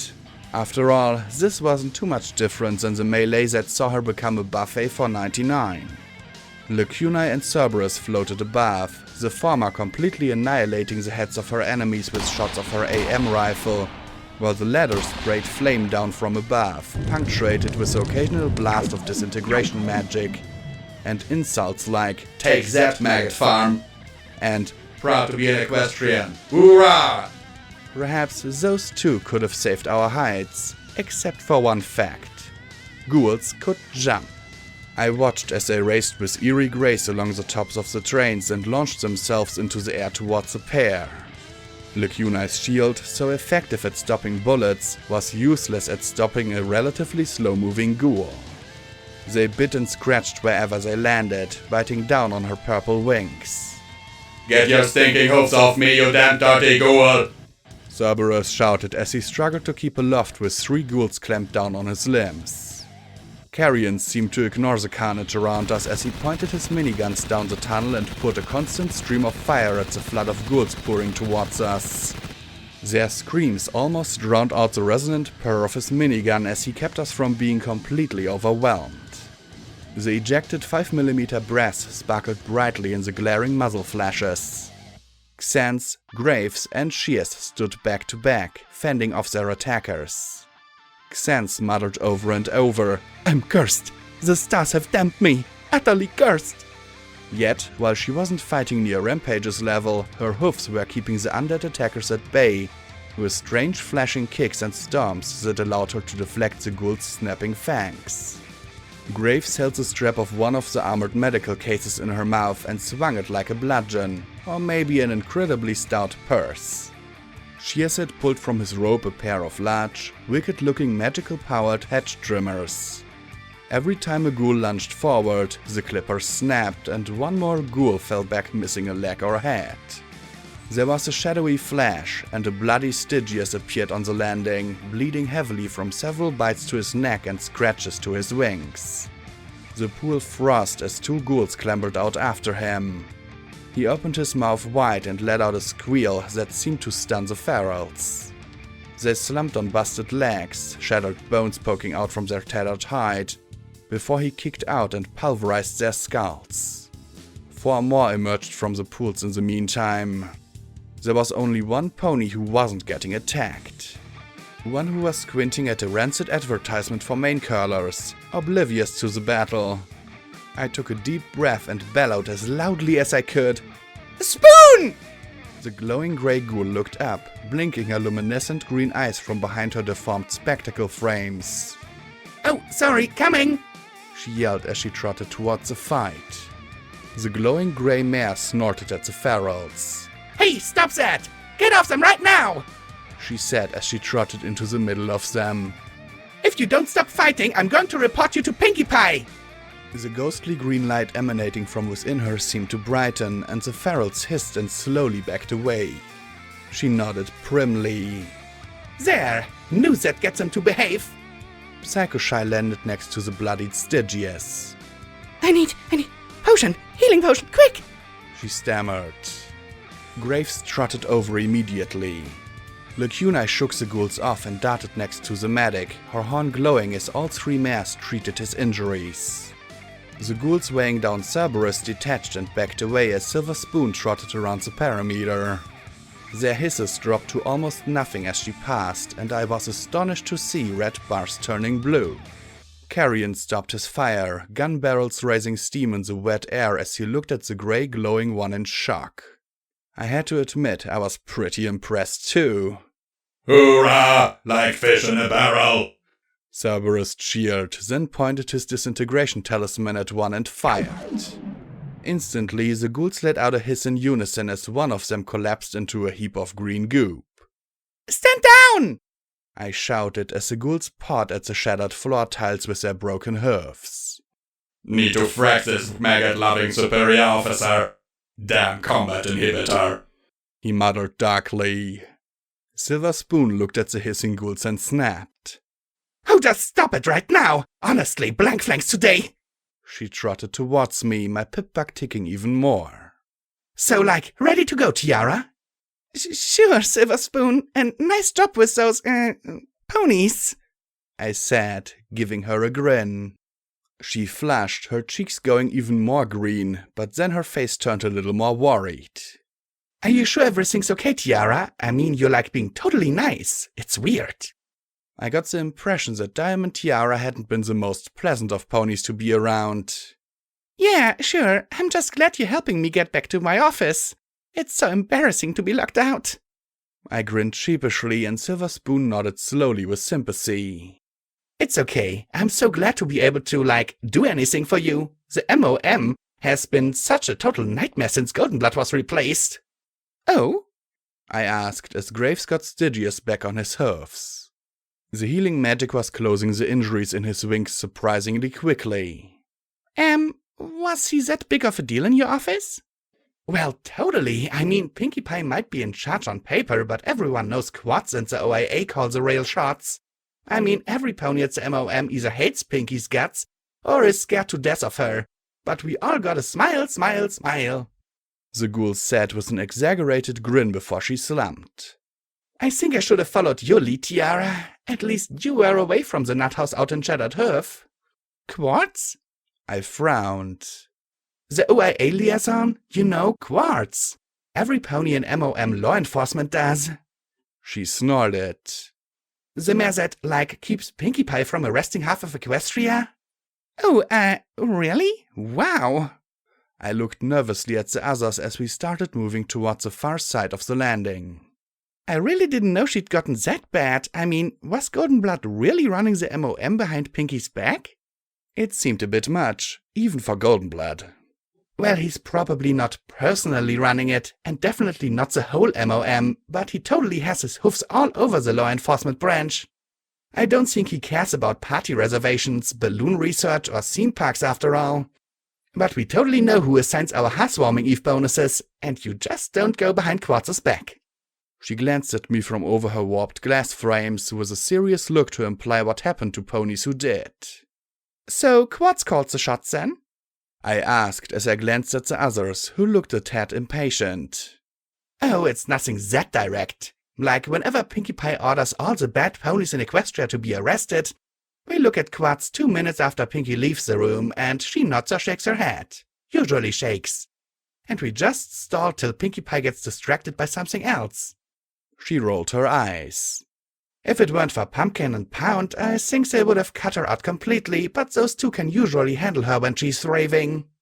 I looked on with a tense smile. Wow, I'd forgotten how interesting things are at the Manhattan Hub.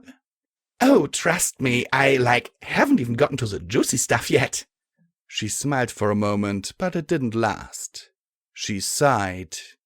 It's never been so tense as right now, though. When Goldie was kicked out last month, I totally thought Pinkie Pie's head was, going to split in two. She grinned so much. Sent him a box of her PTMs as a present. And since then? I asked as we reached the maintenance room. 4 ghouls stared from the corner as we trotted past towards a set of shelving loaded with junk. Shears's horn glowed under his hood, and the shelves slid to one side, revealing an alcove concealed in the back wall. Directly ahead was a solid-looking door with the OIA symbol carved into it and a small terminal mounted beside it.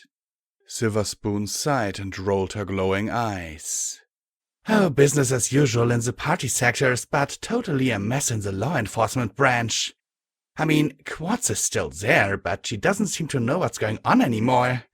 I mean, she seemed to be really close and devoted to Goldenblood, but so maybe she's just hanging in there while Horse settles in. I don't know. No pony does. I wondered if Horse even knew what Quartz did at the MOM. As awesome as catching up on stale MOM gossip is, I'd really like it if we could get through this door. Shears said impatiently, pointing at the terminal. The machine had clearly been scratched up, as if some pony had tried to pry the front plate off. Do I know you? Silver Spoon asked Shears in an annoyed tone, but the round little ghoul refused to meet her eye. I moved up to the door, and my eyes started to do the crazy data streaming stuff, matched by data on the terminal screen. Finally, it concluded with, EC1101 confirmed. Unseal Project Eternity. YN. Project Eternity. The search for eternal life. I looked at Mr. Shears. His glossy white eyes seemed to drink in the words on the terminal screen. Is this what you're after? The question made him balk. What? No! That's simply history. You probably have far more interest in that than I do. His annoyance seemed so sincere that if he was playing me, he'd probably been a performer in another life. I peered at the screen, then looked around. Yup, there was a dealer, his weathered features pale and grim as he watched me. I looked at him for several seconds, sure that he was going to give some possibly insightful and probably annoying cryptic comment, but all he did was shrug. Vaguely disappointed, I sighed and then hit the Y button on the terminal. My vision exploded in data that moved in a blur. I staggered to the side, hit the wall, and nearly collapsed. My friends and the dingy maintenance room disappeared as streaming letters and numbers filled my vision and everything went white.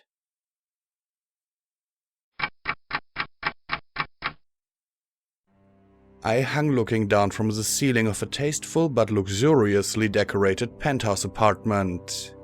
The elaborate white marble masonry gave the whole room a classy and sophisticated look, and the front windows provided an absolutely magnificent view of what could only be a royal palace of some sort. Below me, on an elegantly crafted table, was a glass box that held a dozen colorful little puffballs with diaphanous wings. Then the door opened and in walked Rarity. Her purple mane was working its way out of his gorgeous curls and her brow was furrowed with anxiety. She trotted in and set her bags on the countertop. Then the phone rang, and she sighed with a little growl of annoyance before levitating the receiver to her ear. Rarity? She answered, her voice gay and bright, even as she slumped at the table. Then she sat up a little more. Oh, no, Fluttershy. Not a bad time at all, dear. It's been such an absolutely miserable time, what with Macintosh's funeral and all. There was a little business I had to take care in Zebra Town. Nothing major. She added as she pulled out a familiar black book. She lifted the lid of the glass box and called out, Dinner time, sweeties. Mommy's got something special for you. She tossed the book inside the glass box, closing the lid quickly after it. The colored puffballs began to flit and hover around the book, opening their mouths, hesitating, then tentatively nibbling at the pages and licking the ink. Oh, no, Fluttershy, I was talking to the Paris brides. I just couldn't do the job Luna asks without them. A pause and a sigh. Yes, I remember Ponyville. I wouldn't want to repeat here in Canter. Rarity trailed off and sighed. There's no need to. I'm sorry, Fluttershy. Go ahead. Cry if you need to. She trotted to a divan next to the table and flopped back on it, nodding every now and then. I can be there if you need me to. All right, if you're sure. No, darling, you're not being silly at all. When I think of you, of any of our friends, getting, well, you know. Remember how close Pinkie Pie came with that nasty bomb in Huffington? If it'd been any pony else, I dare say they wouldn't have been so fortunate. I keep thinking about it over and over again. She snorted softly. Yes, I know Goldenblood promised to triple our protection. It's hard enough to get work done as it is. She paused again with another frown. Yes, I know Twilight is researching new spells to keep us safe. Finally, she gave a little huff, her expression irritable. You don't understand. I feel like I need to do something. I need to make something to keep you all safe. Something was happening to the Paris sprites in the glass box. They were changing from their bright colors to muddy brown. Their eyes bulged and they banged against the glass as if trying to escape from the case. Rarity continued in a soft tone.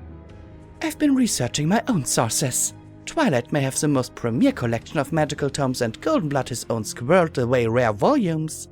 But I still have my hoofs on every library, newspaper and publisher in Equestria. I have been particularly intrigued by zebra myths of soul silk, capable of being stronger than steel. Can you imagine such a thing? She sighed softly. Well, of course I'd use it to help soldiers like Big Macintosh. After all, of you are safe, and the princesses, of course.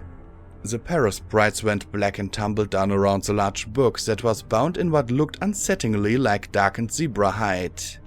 The yellowed pages slowly turned one by one behind her back as if invisible hoofs were slowly finding a particular one. Yes, dear. Yes. I'm sorry you feel so rotten. Yes, I know. I love you too. Right. Good night, Fluttershy. Yes, I'll see you at the spa. Promise. Try to get some rest. Her magic hung up the receiver and she sighed. Her azure eyes lifted to stare up at the roof, and for a moment she looked old and scared. It could have been Celestia, or Twilight, or Fluttershy. I have to do something. Something to protect my friends. A few seconds later she rolled to her hoofs and approached the table with a wide smile. And how does Mummy's little helpers like their din-din, Then she saw the crumbled black balls laying like lumps of soot around the book. What is this? She demanded as her eyes widened. To her credit, she didn't scream. Slowly, she opened the lid of the case and lifted the book out. The Paris sprites collapsed into little heaps of ash as she set the volume, still open, on the table before her. Rarity stared raptly at the text. Soul Silk? She whispered, taking a step back from the table. Then, suddenly, she narrowed her eyes and glared. I don't know who you are or what you are, but I know when some book is trying to play me for a fool. But though she glared at the book, there, before her eyes, was what she wanted. Her magic slammed the book shut with all its force. You may have killed my poor Paris sprites, but we'll see how you do when Twilight gets her hoofs on you. She picked up the phone and started to dial, then paused and looked back at the book. Little beads of sweat popped down her brow. Now, Rarity, just look at it. It's clearly a wicked thing. I mean, it's made from a zebra. How grotesque. She continued dialing, but more slowly now, her eyes drawn back to the horrible text. I need to do something myself. Something to save my friends. She murmured. Hello? Came Twilight's voice, distant and tinny from the receiver. Rarity's purple eyes stared at the piles of ash and then back at the book. Appletech? She slowly pressed the receiver to her ear. No, Twilight, it's Rarity. I just... She paused, and her eyes turned concerned once more. Twilight, Yes, I know, I'm sorry, I know. Oh, Twilight, please don't cry. Rarity called a little around the phone, her eyes returning to the closed book. Yes, I know. When I imagine it being one of you. Rarity sniffed and scrubbed a tear from her eye. Yes, I know. Try to get some sleep. Ask for some time off if you need it. And if Luna doesn't like it, tell her to take over the MAS herself. Rarity's eyes lingered on the dark tome one last time, then said in low tones as if afraid the book might hear. I might need your help. Nothing major. Certainly nothing that needs to involve Golden Blood. Just need some friendly advice. Right, good. Please take care of yourself, Twilight. The receiver returned to the cradle, and she stared at the book for the longest time, biting her hoof. Finally, she approached it as if it were a snake. Well, it wouldn't hurt to know the details, she murmured as she carefully straightened the book and opened it slowly once more.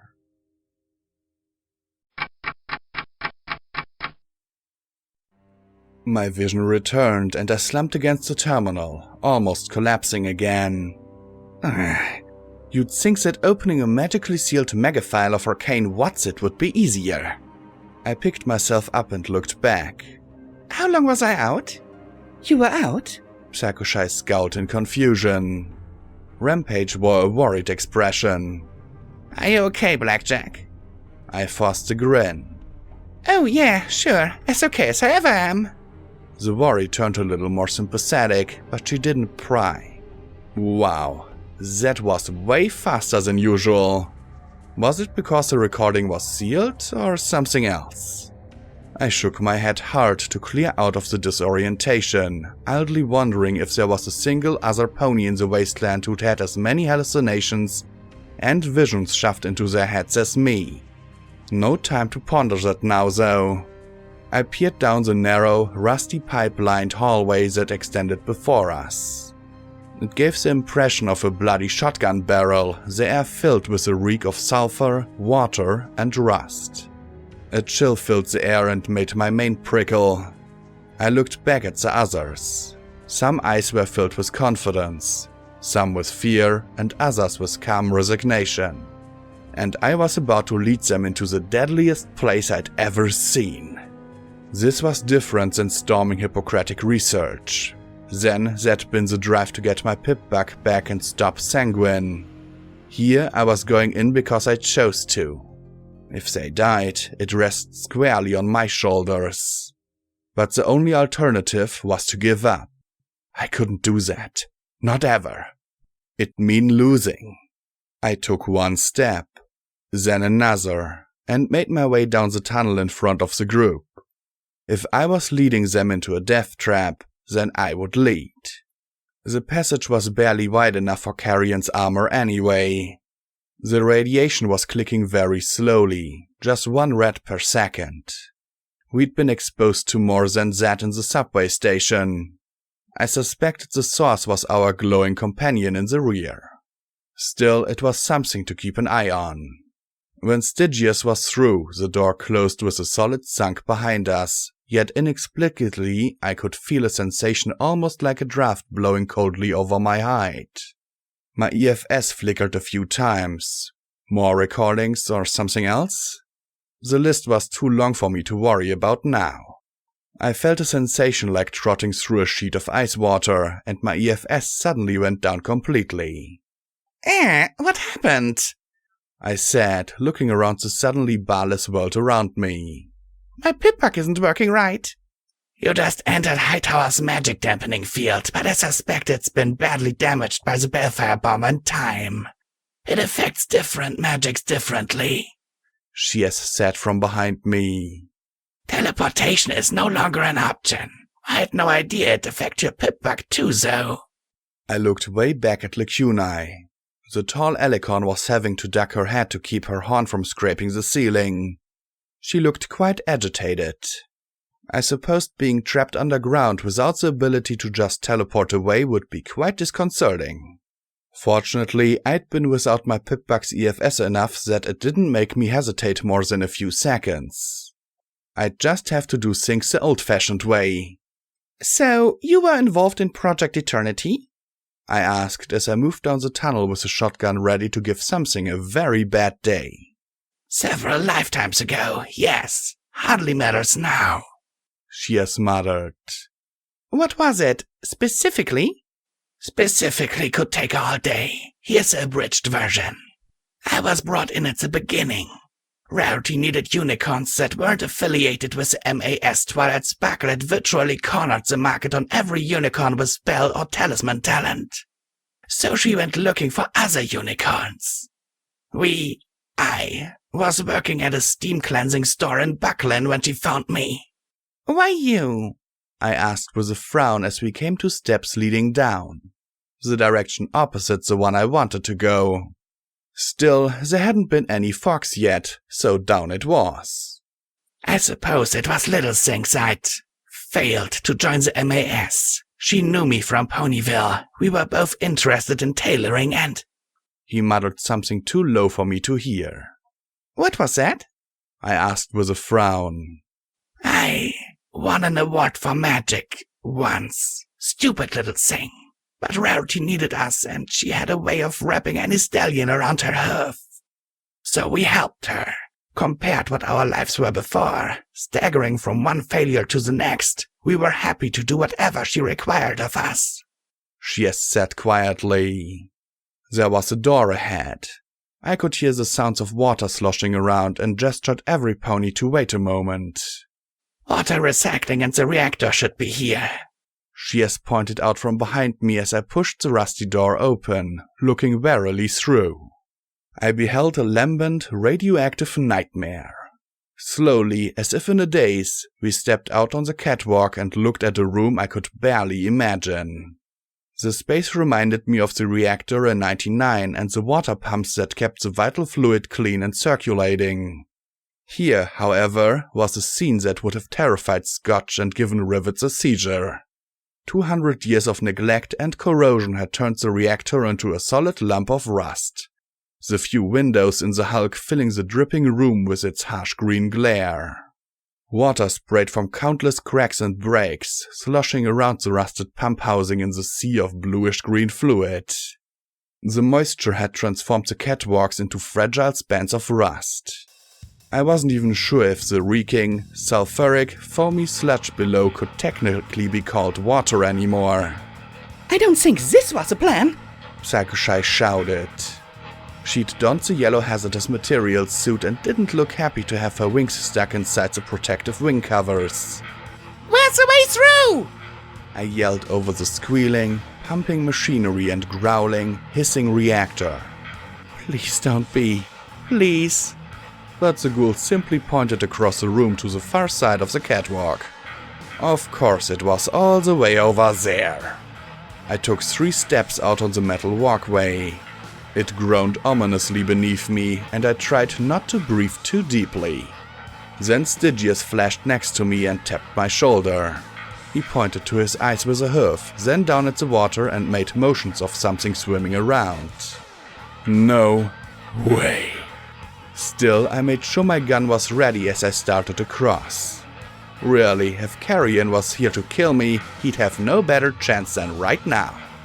I hate this place! I hate this place! I hate this place!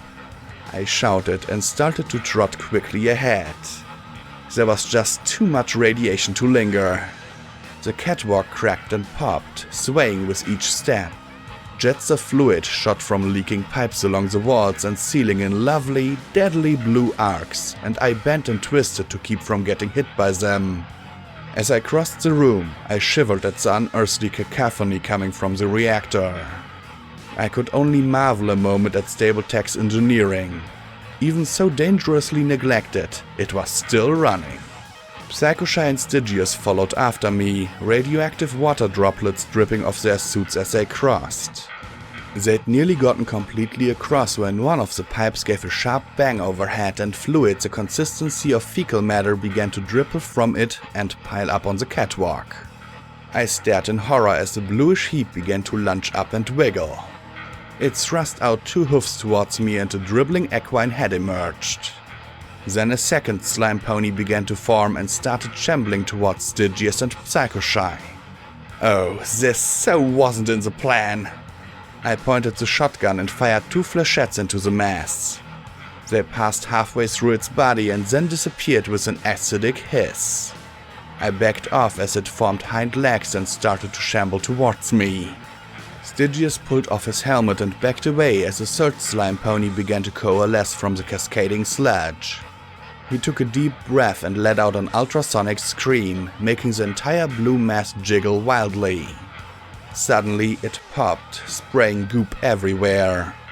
He let out a high-pitched, barely audible shriek of pain as the spray began to blacken and smoke where it contacted his skin. He shook himself furiously, trying to get it off as it ate into his hide. Psycho-Shy brushed at the slime frantically, trying to get it off before it made its way through her suit. Out came the sword, but it passed through the slime pony with no effect at all. As another slime pony started to form, the catwalk let out a long, ominous groan. It probably wasn't built to take this much weight. Carrion, Lacuna, blast that pipe! I shouted, pointing with my sword further down the corroded span. The ghoul responded immediately by blasting a long stream of fire, soon followed by the resounding boom of the Alicorn's AM rifle. The bullets started to chew through the metal and sent a few splatters of goo falling into the mass below, but more was still vomiting onto the catwalk. I swung the sword and shoved the slime pony in front of me with my telekinesis in futility, being forced steadily back. Finally, there was a resounding crack as the corroded pipe split, sending the stream of goop splashing into the frothing mess below. Lacuna, clear the way! I bellowed as I gave ground. My rear leg punched through the catwalk, and I fell through all the way to the hip. The slime pony's hoofsteps made the catwalk hiss as it shambled towards me. Lacuna hovered in the air, her horn glowing as her telekinesis flung the rising masses into the muck below. But it'd take her a few seconds to reach me. That was a few seconds I didn't have. In desperation, I plunged my forehoofs into the goopy mess and screamed as all kinds of alerts flickered in my vision. My legs might have been metal, but the enchantments on them made me feel fiery pain as if I'd shoved them into boiling water. The white animal hissed and began to flake away almost immediately as the slime pony just slurped its way up my limbs towards my face. Oh damn it! Glory just fixed that! Then there was a flash of yellow as Psycho-Shy was there, almost hugging the acidic monster. Her hazmat suit hissed as the material fought its corrosive effect, and then she bucked the slime away, the power hoof's crackling impacts flinging it back into the pool. Psycho-Shy, you saved me! I gaped up at her as I pulled my leg free. She suddenly blinked behind her helmet and looked uncomfortable, turning back to the rest of our friends crossing towards us. Oh, yeah, right. She and Stygius raced past, and the pair started struggling with the rusted door. Like, I think that this place totally needs a major inspection. Some pony isn't doing their job at all, Tiara. Spoon yelled as she raced across with Nurse Graves. For a second, I was certain that they were going to make it. Then I looked down. The glowing sludge was starting to heap up underneath the catwalk. The immense mound formed a huge, dripping maw that reached up to devour them both in its acid cavity. I could only watch in horror as it closed on the catwalk and with a ripping and shredding of metal pulled it down into the glowing depths below. Like, I wanna go home! I wanna go home right now, Tiara! Came a call from above. The glowing forms of Graves and Silver Spoon hugged each other tight as they were held aloft by the hovering Lacunae. Carrion and Cerberus followed along through the air, the robot's disintegration gun blasting the slime ponies as the blobs started climbing the walls towards us. Shears rode the floating robot's round body, hugging the top for dear life. Carrion, however, caught a faceful of blue slime, pouring from the busted pipes along the roof. The helmet of his armor was hissing from acidic goop, but he passed by without complaint. The huge slime head was starting to rear again as Lacunae landed. Shears got the door open and the group funneled through into the next room as Lacuna stood majestically before the immense head of slime. You shall not hurt my friends! She shouted as her eyes glowed with power. Each word was punctuated by an arrow of furious silver magics that exploded on impact, blasting out huge goops of the monster's mass. It still came on, more and more goops surging towards the alicorn. I stumbled to the door, the last one through, save for Lacuna. Lacuna, come on! The alicorn's horn flared, then died. Then flared again, and died again. No. You can't teleport! Her purple eyes popped wide in shock as the mass bore down on her. I suppose that, for her, not being able to teleport was almost like Psychoshy not being able to fly. She'd been so used to it that she'd forgotten. Instead, a shimmering bubble enveloped her an instant before the slime mouth chomped down and swallowed her whole. The purple light of her shield flickered and disappeared as I stared. No, no, no, no, no, please, no! Then the purple light flared, a bubble swelling in the center, and the mass exploded outwards as she erupted from the slime behemoth. It began to pull together immediately, reforming a new head and mouth, but by then Lacuna was swooping towards the door. As soon as she was through, I pulled it shut with now grey fingers. A moment later, an impact made the entire wall bulge inward with a crackling of stone and bending of steel. Every pony just stared in shock for a moment, then watched as the blue slime began to trickle through the bottom of the door. We should get going, now! Tiara, what is going on? Silver Spoon asked, staring at me through her blackened frames. Not now, Silver Spoon! The long, high room we were in had pipes running up several dozen feet, and from the water and radiation, we had no time to waste in here before the slime began to come after us. Indeed, it immediately started dribbling through holes in the pipes, and slimy, pony-shaped globs began to ooze after us. The stairs leading up to the room's only other door were a rusted, jumbled mess. Lacuna lifted Graves, Xanth, and Silver Spoon as she floated up. Rampage cleared it in a single leap. Psychoshy flew ungainly upwards, her wings weighed down by the bulky suit with Stygius at her side. Carrion departed without a word, swooping up towards the top of the shaft. I leapt up and wrapped my fingers around Cerberus's arms as more and more goop began to fill the room. Damn, you are one heavy maggot lover, aren't you? The robot asked as it struggled to lift me upwards to where the others were gathering at another sturdy hatch.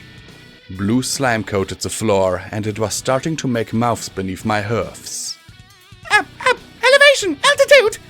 I shouted as acidic mouths began lunging and gooey hoofs waved up at me. But apparently I was just a little over his weight limit. My rear hoofs blackened and hissed as they kicked the yawning mouths. In desperation, I returned to shooting them with my levitated shotgun to try and get them down, but all it really did was splatter them a little. Behind me, the slime was building in a wave, and then that wave raced down the room towards me. Back up, soldier! Equestria wasn't won by belly aching! Cerberus said as he floated beneath the doorway. And it wasn't won by getting digested in a pool of blue slime either! I yelled as a cresting wave grew a mouth. Then a purple glow grabbed both of us and lifted us up just as the wave rolled beneath my dangling rear hoofs and crashed into the wall with an incredible splash. We were hauled up through the doorway as the goop surged beneath us. My corroded limbs scraped at the door jamb as the slime gathered itself up once more. Purple, blue, and white magic gripped the door and it slammed shut. There was another thud. A second. A softer third. Then nothing. Funny, I don't recall pony eating slime in the plants. Psychoshy said as she looked at Stygius. Did you hear something about pony eating slime? 'Cause I sure didn't. She pointed a wing at Shears. Hey, Mastermind, why didn't you mention the pony eating slime? I think that should have definitely been brought up in the planning stage. Carrion snorted as he pulled off the helmet of his power armor. The acid had etched and damaged the visor. His head was less eagle and more raven-like. Beak chipped and cracked and once glossy plumage now looking like a beaten feather duster. Clearly, Shears muttered as he looked back. there's gonna be unknown stuff to deal with. I looked at the grey pitted steel of my forelegs. Yeah, besides, what could we have done if we had known? Bring a couple tons of gelatin? I gave a weak grin to the others. Most of them looked decidedly unamused, but Rampage didn't let me down. Smirking back at me, she tapped her cheek thoughtfully. Acidic pony gelatin monsters. Delicious as they are jiggly. Zed got a few more nervous smiles. Nurse Graves stared at the sealed door. I can only imagine what begot such creature. Perhaps hundreds of corpses of ponies trying to escape through the basement, soaking in magical tainted water until they dissolved into that radioactive slime. She murmured as she started passing out packets of Radaway to all of us. We slapped it down at once, and I watched as the needle on my red meter dropped back into the green. Still, it was click-clicking. I rose to my hoofs and looked around. The hall was made of grey cinder block and ran straight ahead. I glanced at the pipes running along the ceiling, but aside from drizzling water, nothing blue made an appearance. Not that blue, faintly luminescent water was too reassuring. So, now that we are past the, slime ooze... Smooth, Xen suggested, and every eye turned to her. She dropped her eyes sheepishly. sorry. Where do we go now? I asked, watching as Lacuna touched her horn to the raw burns on Stygius's face. The healing took much longer than usual, a sign that enervation was nipping away at us. Silver Spoon looked positively spooked as she sat down. I chewed on my lip. When I'd remembered the ghoul and how she'd mistook me for her friend, using her to get past the ferals seemed innocuous. But even she was realizing something was wrong now. Hey, Silver Spoon, long time no see. Think you could help me get into my office and help me with a little problem? Just the asking had seemed to surprise the glowing ghoul. She'd been so glad to be reunited that she hadn't questioned anything, really. She didn't seem to realize my friends were hardly usual for Equestria before the bombs dropped. She'd actually teased Lacuna for being a blank flank while ignoring the rest of the alicorn. Tiara, talk to me. Tell me what's going on. You found my glasses, but everything seems wrong. It doesn't make sense. She gave a nervous little smile. It's a joke, right? A joke on those blank flanks, right? Her voice cracked as she reached up to touch her glass-streaked face. I just looked at her shamefully as she begged. Please tell me it's a joke. I wanted to smile. I'd planned on smiling. Get through Hightower and leave her with the other ghouls in Meat Locker. Use her. Damn it. Blackjack, what's going on? Why does she keep calling you Tiara? Rampage asked in a low voice. 'Cause, that's her name, duh. Silver Spoon said with a little snort. Tiara, why does Twist keep calling you Blackjack? She gave a long stare at my corroded metal legs and the little pits the slime had eaten into the steel. Her eyes met mine as they slowly widened. It's a joke. Please, it's a joke. It's not a joke, Silver Spoon, I said quietly. I don't even know who Diamond Tiara was. I just remembered how you controlled those others when we first met. I needed your help, and I hoped I could get it without you realizing that I was lying to you. But, Bump, she muttered weakly, raising her hoofs at me. This time I didn't complete the little ritual I'd lucked in on last time.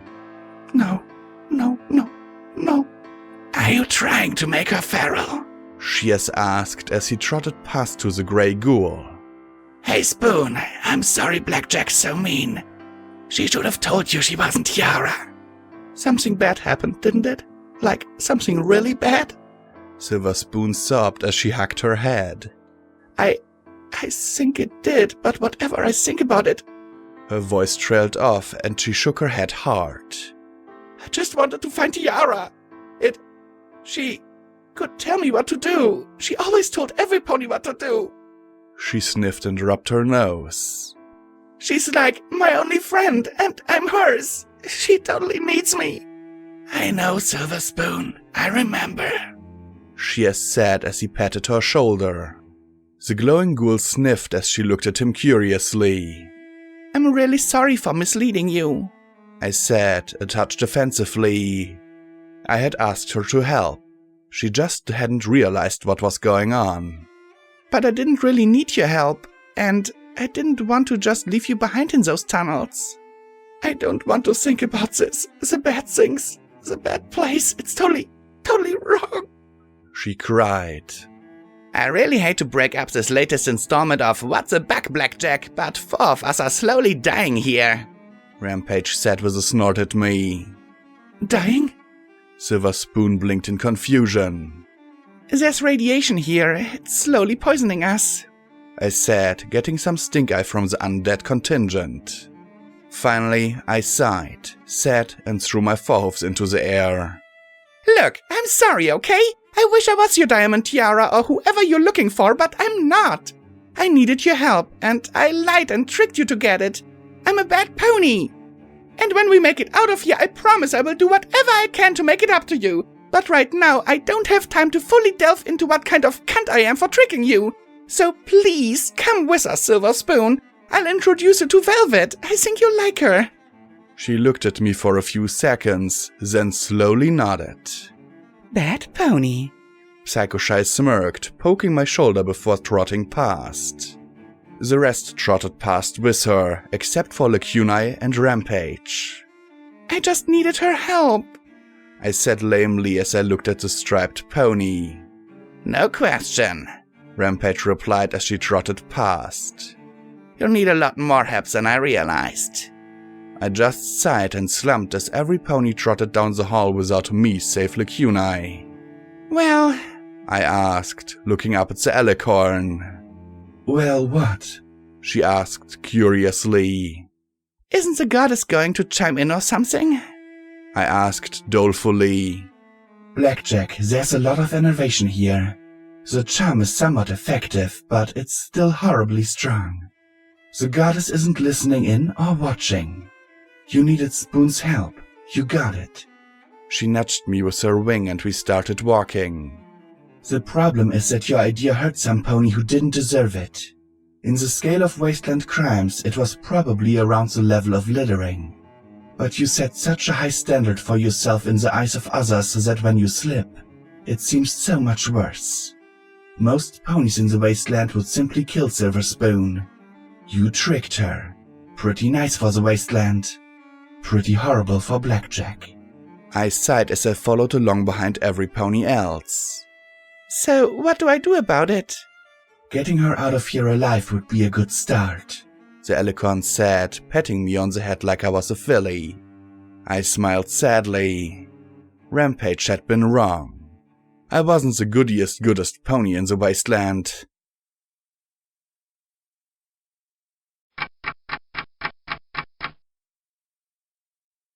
The basement of Hightower brought back fond memories of security patrols in the depths of Stable 99. A lot of the equipment was identical to what I used to trot by every year of my life. The boredom, the tediousness, the silent rovings through the level, and above all, the twisty-turny nature of traveling through infrastructure that designed around pipes, vents and power generators rather than ponies. Except that while 99 had just been on the brink of falling apart, this place gave me ideas of what the stable might eventually look like if Stronghoof's Rangers couldn't restore it. Rusted stairs had fallen down shafts, elevators were corroded shut, water trickled everywhere. Every now and then we came across cables stripped of their isolation, still humming with power. I gave those a wide berth. Last thing I wanted was to get a shock that shut me down for a few hours, because every second that radiation meter ticked up a little more. Shears's great plan had clearly not accounted for things like doors that wouldn't open, stairs that weren't there, or hallways that had collapsed. Nor had he accounted for the translucent, radioactive killer slime ponies that silently stalked us. We couldn't kill them, short of Cerberus disintegrating them outright. We simply had to run and hope they didn't ooze up a vent we stood on or dribble down from a pipe. Every time she has tried to point us in the right way, it came to a dead end. I also got the feeling that we were being followed. I occasionally saw something in the distance, but when I looked again, it was gone. I'd had too much experience with wonky vision to trust for sure that I had seen something or not. Slime below us and an impenetrable ceiling above. The plan was not going smooth. Since his knowledge was proving uselessly outdated, she has occupied himself helping Graves deal with Silver Spoon. I'd gone from her best friend to the monster that had shattered her illusion and placed her in peril for my own gain. Funny, but I seem to be slipping a lot recently. Do better. Hadn't I once tried to do better all the time? Hadn't it once been easier? It'd been a while since I thought of my virtue. What I needed to do to keep myself on the side of good. I'd thought that it meant being a good pony and doing better. Virtues were supposed to be like cutie marks. But I had no idea what mine was. Ruthlessness? That hardly sounded positive. I'd once tried to help out Flank for the heck of it. I'd turned over Brimstone's fall. I'd tried to stop a war. I actually stopped P-21 from killing the bastards that raped me and mutilated me. And then I died. Had I come back different? Had I come back wrong? Was the reason I wasn't affected by enervation anymore because I wasn't like the rest of my friends? Even ghouls had to worry about enervation. I wished I had Professor Zodiac to talk to. Maybe she could answer this. Maybe my soul had broken or been lost entirely. Could that happen? I slurped down another pouch of Radaway, sitting on a lump of rubble as Shears stared up at a sign, trying to remember directions. He kept looking at the sign, down the hall, and then back at the sign. Something up? I think I found another way up.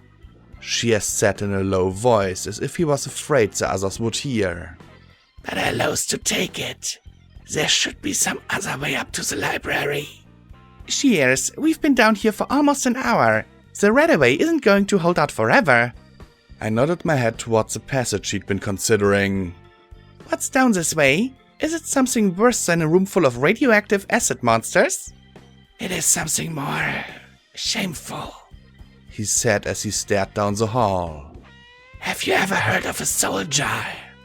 It's something you stick a soul inside, makes it invulnerable. My answer clearly surprised him, but I remembered what Luke Yunai had told me about them. See, Blackjack could pretend to be a smart pony from time to time. You are correct. One of the first things Project Eternity attempted was to create soul jars. The idea was simple. Make armor or even clothing, turn it into a soul jar, and be protected from all harm. He licked his lips with a cracked, boiled tongue. That was the idea. The reality was far different. Far more disturbing. The project was a failure, and those failures were locked away down here.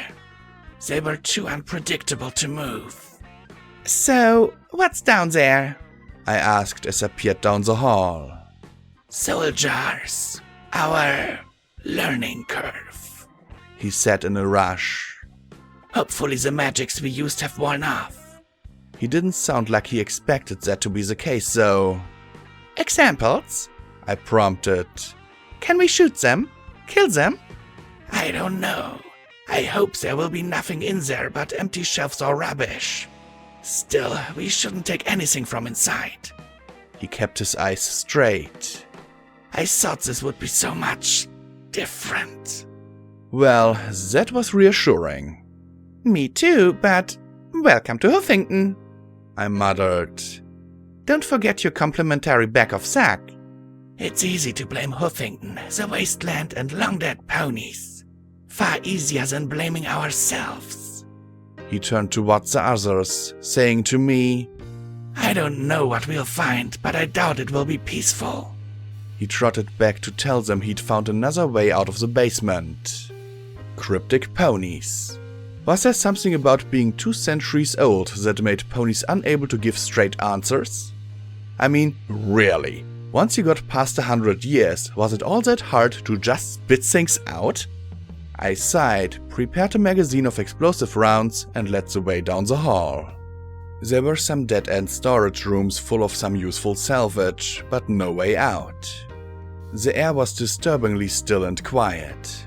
Even with almost a dozen people, conversations became more muted and indistinct. The glow from the worn emergency lights and my light spell flickered and dimmed to the point I could barely see my hoof in front of my face. Then we reached the very end of the hall to find another door and terminal like the one before. I held my pip bug up, and once more the terminal and the device in my leg had a chat. Then the door opened with a sigh. A cool breeze began to draw into the dark room beyond. I reached over and flicked the light switches next to the door, but no matter how I flipped them, the room remained dark. Nothing on EFS. I tried to get it to work, but the targeting spell kept having red and blue bars flicker in and out of view as the system shut down every time I got it on. Click, click, click went my radiation meter. No time to waste. Okay, be ready for anything. Don't touch anything. I love specific warnings, Rampage muttered as we slowly began to advance. My light spell barely illuminated anything in the silent room. Goosebumps prickled on my hide as we came into view of some dusty shelves and my light slowly illuminated a stuffed pony. Its glassy black eyes stared back at me. Next to it was an umbrella. Beside that was an old pony in the box. Junk. The shelves were full of strange knickknacks, toys, pieces of clothing, and other innocuous objects. So why did I feel like the room was full of ponies? Like they just hid beyond the reach of my light spell, holding their breath, watching. Cursed! This room is cursed! Xense whimpered. It is full of ghosts! There's no such thing as ghosts. Sakushai said nervously. Ghouls, monster ponies, and alicons, sure, but no ghosts. We experimented on all these objects. First we tried using animal souls, then some volunteers, mules, poor ponies that wouldn't be missed. But necromancy was an unknown art. Twilight and Celestia both disagreed with Rarity about it, so she went to Goldenblood behind their backs. He knew Hightower would be perfect. Large population. Accidents happen all the time here. Violent offenders with few family who'd not be missed. He stared at the shelves. Sometimes nothing would happen. Sometimes unpredictable would happen. And sometimes we actually succeeded at making a soul jar. But we never could tell for certain what precisely we'd done.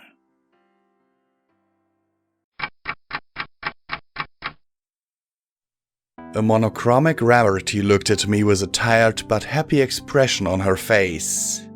Behind her, 2 grey unicorns in robes paced around an earth pony mare lying on a table. Now how best to do this? Deary diary sounds dreadfully unscientific. Journal log? Eternity Project Entry 1? The gorgeous mare sighed, shaking her head. I thought that this would be so much easier. Twilight makes it look so effortless. The curly-maned mare sighed with a small frown. Twilight Sparkle, I wish she could have understood. I wanted to be able to do this with her, but after Celestia's examination of my little guidebook here, she was adamantly against it. The mare lifted the black book from her back and tapped it slightly. She narrowed her eyes a little. I've never really been jealous of her skill and ability, but it's insulting for her to suggest that I shouldn't pursue magic simply because she says so. I too am a unicorn, am I not? And if there's a possibility that I can turn this sorcery to protect my friends, how could I not even try? So, Rarity said as she turned and trotted towards the table. Is it finished? Oh yes, your most beautiful beautiness. The tall, skinny one drawled. Yeah! The most beautiful beauty in all of Equestria! Piped the short, fat one. His horn lifted a large square of silk. We put the soul in here, just like you instructed. Soul silk! Oh my! Rarity breathed as she lifted it in her hoofs. It's gorgeous. Such lovely texture. Then she grabbed it in her mouth and began to yank and pull. Hey, it's strong too. Exactly as it's supposed to be. She floated it over to the pair. See if you can damage it. They immediately began to play tug of war with the claws as Rarity tried to cut it with her scissors. Well, being uncuttable does make it a challenge to work with, but I think I'll be able to manage, she said as she set the scissors down. You can get up now, Petunia, she said to the mare on the table. The mare didn't move. Petunia? Rarity turned to her with a worried smile. Petunia, darling, this is hardly the time to take a nap. The worry grew to fear as the two stallions stopped fooling around with the silk and looked down. Petunia? Rarity shook her with her hooves. The body shifted slightly, then came to rest with a limpness I knew all too well. The skinny stallion pressed his ear to her chest. His eyes widened. She's... What? No. No. Rarity scrambled to the book. Put it back! Put us all back! There must be a way to put it back! She cried as her horn glowed and she turned the pages of the black book frantically. Her pupils constricted and she beat the text with her hooves. Tell me how to put it back! But whatever answers she sought were not to be found. Her lips screwed up and tears ran down her face. Nothing happened and Rarity slumped over the book, weeping. A minute later, she sniffed, dabbing her eyes. There must be a way. Just have to be more careful. Yes, more careful. I won't let her sacrifice be in vain. She suddenly looked at me and seemed to realize that I was watching. Flushing, she reached out to press a button on a keyboard and everything went black again.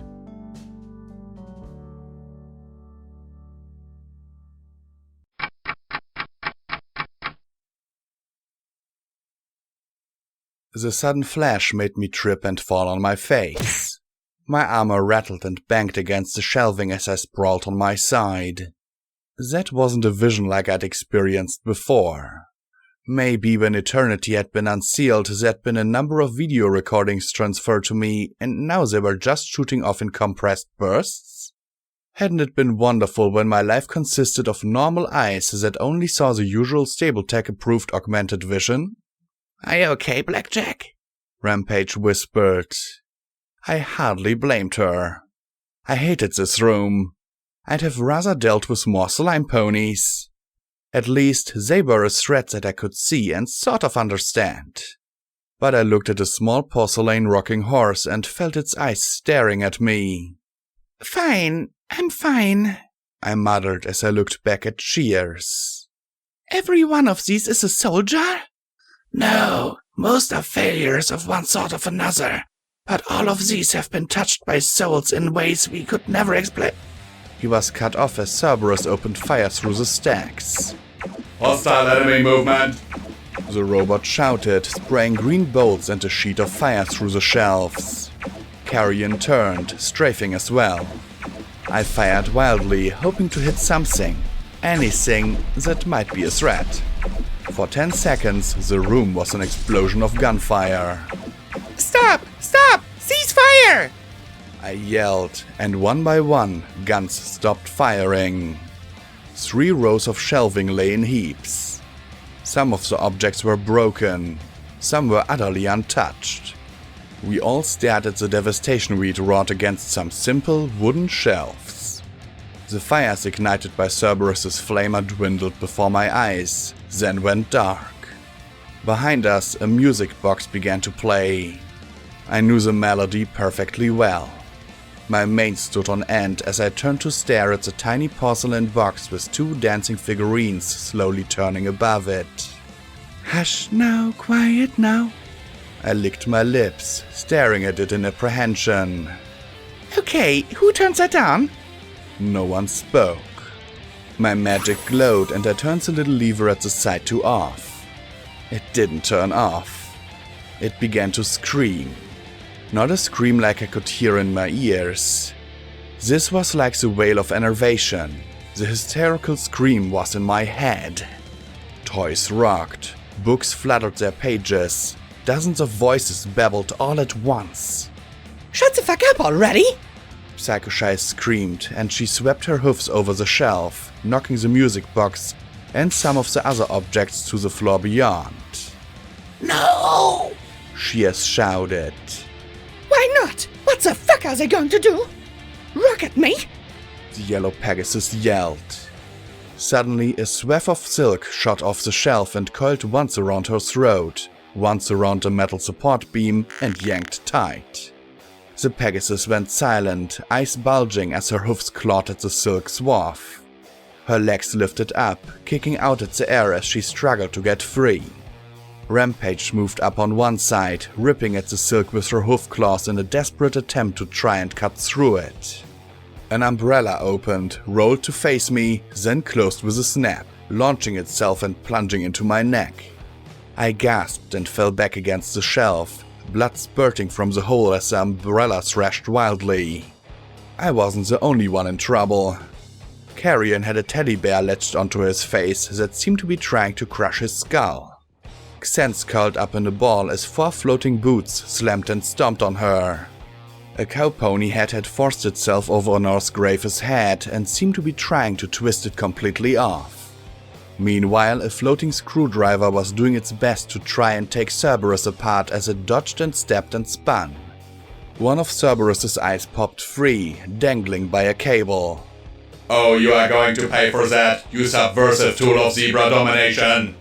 I got my hoofs around the umbrella as it closed, but then it popped with unbelievable force and drove its spikes even deeper, forcing me onto my back as if a strong stallion was pushing me with every bit of his strength. Finally, it snapped closed again, and I moved as quickly as I could to shove the handle into the narrow gap between the shelves and the floor. As it tried to open, I yanked back and pulled the metal tip from my neck. The umbrella thrashed, making the heavy shelves rock as it struggled to get free. I pressed my hoofs to my neck as blood began to gush, hoping I could regenerate fast enough and not to bleed out. Lacuna's shield did nothing to protect her from a pair of ghostly shears jabbing at her and snipping out lines of flesh. Stygius ignored the music box slamming into his helmet as he scraped and fought to free the struggling Psycho Shy. Shears and Silver Spoon had managed to get Graves' head free of the twisting head, which now swung down, beating and smacking at the 3 with brutal force. I never wanted to believe some pony could die from being hit with a piece of clothing, but the cow pony head was definitely making an effort. I rose, moving to try and help Psycho Shy, when one of the power hoofs lashed out and blasted me straight in the face. I flew clear across the shelf, sending splinters of wood everywhere, crashed through the next, and landed in a heap. I struggled to keep conscious, trying to shake off the disorientation. Blood trickled out of my nostrils and ears as I lay there in a heap. Well, at least she hadn't shot me. Still, I really couldn't do much besides lie there and regenerate a little. Then I saw a suit of strange light recon barding slip off a shelf. It trotted towards me, limp and swaying as if caught in a wind. I struggled to rise, but it didn't attack. I slowly lifted my head towards it, and it pointed its sleeve towards the corner of the room. I looked over at where Stygius was trying to flick a flash away, disappearing and reappearing in place. It was clear that he couldn't take Psycho Shy with him. His own teleportation, while functional in the dampening field, wasn't like Lacuni's. The silk! I choked out, tasting blood. Stick! The silk! He looked back at me, then grabbed the scarlet claws cutting so far into Psycho Shy's neck that I wondered if it was trying to decapitate her instead of just strangle. With a flash, he disappeared, taking the silk claws with him, and the yellow mare collapsed into Rampage's hoofs, coughing and spluttering for air. The red claws immediately snapped out of his hoofs and looped around his throat. A flash and he disappeared before it could draw tight. Again and again it sliced through the air, trying to catch him in a loop of fabric. Lacuna blasted the floating scissors with her horn, but aside from knocking them spinning away from her, did no damage to them. Her horn flared as she struggled to keep them away as she shouted, We have to get out of here! Then a hoofball whizzed through the air and smashed her upside her face, deflecting to crash into the back of Rampage's head. From there it rocketed straight at me. I raised my hoofs, popped my fingers free and caught the oval brown ball. It spun so hard in my acid-edged grip that I smelled burnt rubber before it finally halted and tried to launch itself away again. The barding waved again and pointed to the corner once more. This way! I croaked, staggering in the direction that the suit had indicated. If it was leading us into a trap, it couldn't be any worse. Carrion's miniguns sprayed blindly as a teddy bear worked its little arms into his eye sockets. Rampage! I pointed at Carrion. Good thing you're already ugly! The mare shouted as she charged and smashed her hoof into his face with a crunching sound. His deformed features twisted grotesquely as Rampage hooked her claws around the bear and pulled. With a grind of bone and a ripping of skin and feathers, she pulled the teddy bear free. It struggled, wiggling its ghoul-eye gunk-covered plush arms at her as its mouth opened and closed silently, but a ghostly voice screamed in rage in my mind. This way! She said as she looped her tail around his neck and guided the griffin towards me. Xen's lifted her forehoofs to run, and the boots attacking her suddenly reversed, putting themselves on the ends of her forelegs. Oh no! She whimpered as they yanked her up, and the other two jammed themselves on her back legs. Help me! She screamed as the boots yanked her to her hoofs and sent her galloping straight at a solid cinder block wall. Lacuna levitated the zebra, her hoofs racing in mid-air. I brought up my sword and ran over to her.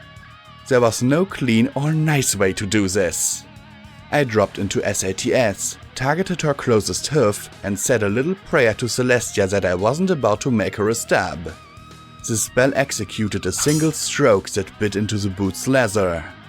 A moment later I heard a sharp cry from the boot as the leather parted in a gash a few inches long, and instantly all four boots jerked off her legs and scampered towards the far side of the storage room. I looked at the sword, and then a manic grin spread across my face as I sliced it at the cowpony head. It took a swipe at me, but I nicked the brim. The head gave a similar shriek and at once backed off as if caught in a gust of ethereal wind. The red scarf stopped trying to choke Stygius and instead looped itself around the next closest pony, wrapping itself around her neck and crushing her throat.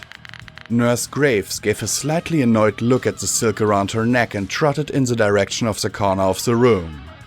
A door had been pushed open, and we were slowly making our way out one by one. Now that they could be heard, the cursed items were keeping their distance, though I did have the surreal experience of dueling with a floating screwdriver as I gave Cerberus a chance to withdraw, with his bolts intact. I was last through the door in the corner, pulling it tight behind me as the objects started to rally. The next room had the same cold feeling as the first, but instead of shelves, this room had 10 smashed display cases, with a broken modeling dummy in each. From a tiny gem fixed into the top of each case shone a cone of cool, stark light that illuminated their naked ponykin occupants.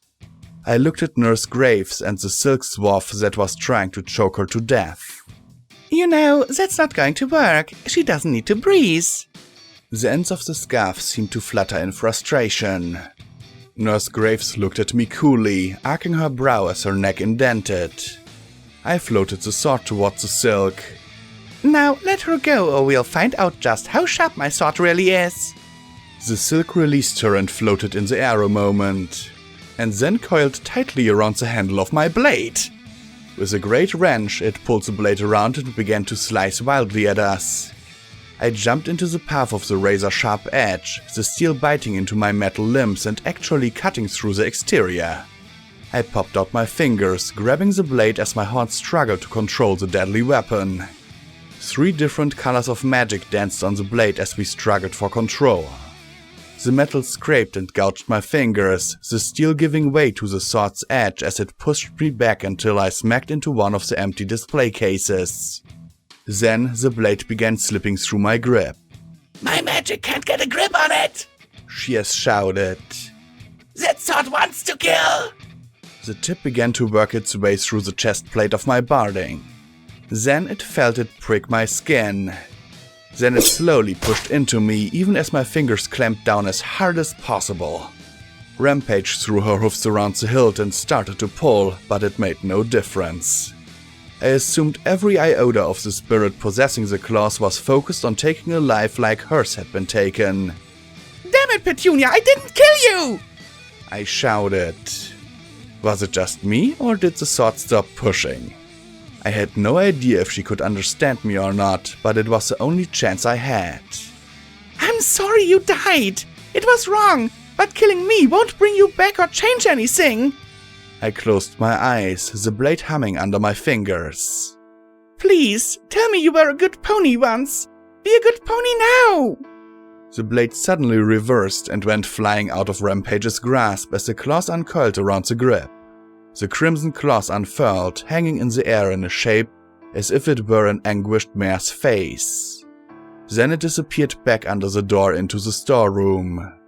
I lay there for 1 second, staring at the bottom of the door, then finally flopped over on my side with a groan. That's it! I give up! Hightower wins! I declared feebly. Killer-possessed silk is where I draw the line! Psychoshy was curled up, concentrating on breathing as Graves and Stygius tended to her. Lacuni's wounds seemed to be healing before my very eyes. Radiation did an Alicon good. Too bad the giant killer ooze monster, the room of cursed toys, and 1,000 hissing ferals are between us and the way back. Rampage said as she knelt beside me. I need some cram, and rubies, and scrap metal, I said with a groan. Please tell me we're somewhere safe for 5 minutes. You tell me? Rampage replied as she turned and pointed at the suit of light grey barding sitting in the corner. It shrank back, hiding behind one of the smashed display cases and peeking out at me. It had to be one of the oddest suits I'd ever seen. It looked to be mostly black, but had a luminous white chest piece and strange white circuitry stripes along the side. Are you okay? I asked, feeling slightly odd talking to a suit. What counted as okay to a soul-jar suit of barding? It reached down to a small speaker on its belt and there was a hiss, and then a synthetic mare's voice said, Combat ended. No healing or camps needed. Oh, you can talk? I asked as the suit shook its head. That's all. You're my best friend forever. Sneaking now. The suit said, seemingly at random. Xense slowly crept closer to get a better look. Oh, you can only say things that suit has programmed into it? I asked, and the color of the suit went up and down as if nodding. Is that a... Xense began, then glanced at me nervously before looking at the strange barding. I think it's a zebra infiltration suit. Then she looked up at me. But they're supposed to self-destruct if they are ever removed from the bearer without the proper tools and procedures. Then the zebra drew back and muttered. And why is it speaking in pony? The suit shook its collar. We didn't remove her from it. He glanced at the infiltration suit and it shrank back. Naturally, the zebras were curious about what we were doing here. But one, at least, never reported back. Rarity, of course, always the designer attempted some modifications to her suit. She said as he rose to his hooves, looking at the other display cases. But this was Eternity's first failure. The soul armor. Creating invulnerable, eternally powerful armor with a complete soul bound within. He looked at the armor with disappointment. We assumed that, without a mind, a soul was just a thing. Something special that made a pony or a griffin a griffin. When we transferred a complete soul to an object, however, it began to manifest peculiar powers. Even brushing a soul could bestow strange effects on the tool. He looked back at me. Worse, the soul within could affect the mind of its wearer. What? I asked and looked from him to the armor. The wearers would feel uncomfortable, watched. They'd exhibit personality changes, growing closer to the captive soul. She said quietly as he circled the armor. And since most of the souls we used were maximum security prisoners, you created monsters. I finished. Carrion's crippled face was slowly pulling itself together, but I had no idea if that was from healing magic or radiation. She nodded. I think that could be summed up as oopsie, Rampage said. I counted the display cases. 8 total. You saying that there are 7 more suits of indestructible soul armor roaming around this place? Yeah, I suppose so, She replied. But why didn't you use them? I asked, and everything went white again.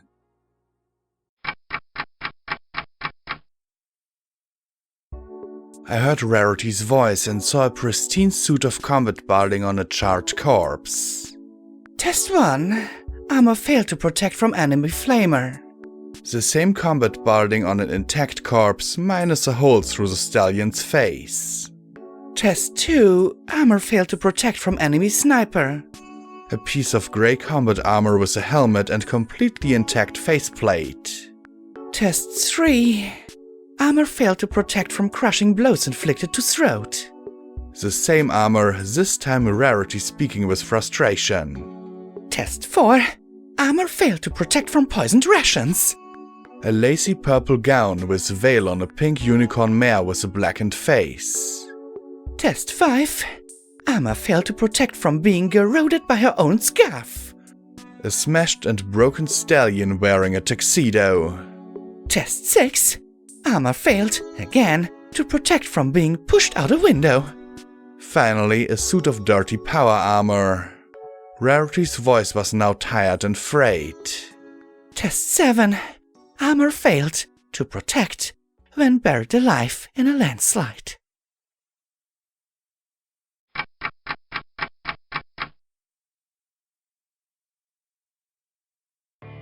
The recording faded and my vision returned to normal. The armor didn't do what Rarity wanted, She explained. What she needed was armor to keep the occupants safe. Just like how Applejack was inspired to create power armor after the death of Big Macintosh, Rarity was inspired to create a flawless form of protection for herself and her friends. Some foolproof method of defense. But her tests failed, I replied, and I got the feeling I'd surprised him. Even if she could make armor to protect from bullets, there would always be a way for some pony to kill the wearer. How could you know that? She breathed. I didn't answer.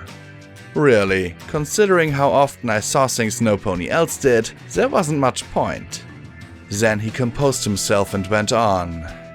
Yes, when we first created the armor it seemed perfect, invulnerable, and it seemed to go out of its way to protect its wearer. But then we moved on to field testing and began to notice inexplicable accidents. Soldiers blundering into ambushes, thoughts of suicide or murder.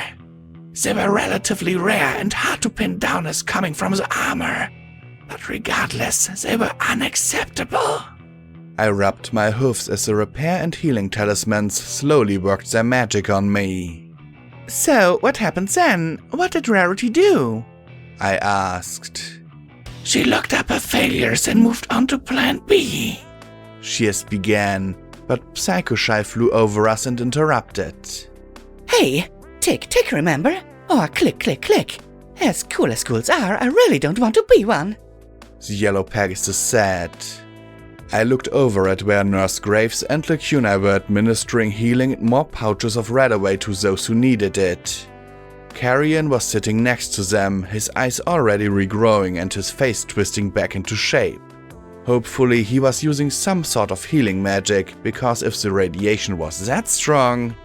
Right, we should get moving, I muttered. Wait, what about her? Xense asked, gesturing to the possessed infiltration suit. We can't just leave her. I looked back at the others and then at the infiltration suit. Her? I'm not a zebra, but doesn't possessed armor count above a 9.0 on the standard scale of curses? Xenst chewed her lip a moment and cast her eyes downward. I've been touched by the Star Maiden. I don't think I can get any more cursed than that. Then she looked at the zebra armor. At least this way I won't be cursed alone. Well, it's your call, but if the armor possesses you, I said in worry. The armor had helped us get out of the other room. I wasn't terribly worried about it being evil, but still. If it does, I am already damned, she said in a near whisper. I couldn't help myself. I gave her an impulsive hug that made the zebra go rigid. I supposed getting a hug from the most evil being in your mythology might be a little disconcerting. The poor zebra certainly looked uncomfortable as I released her.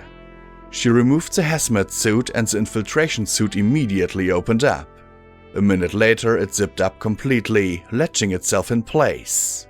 You are my new best friend, the armor chirped, making the zebra mare actually blush. The black and white armor was just tight enough for her to pull the hazmat suit back on over it. Okay, which way up? I asked as I looked over at Cheers. He pointed towards the far end of the room where there was another door.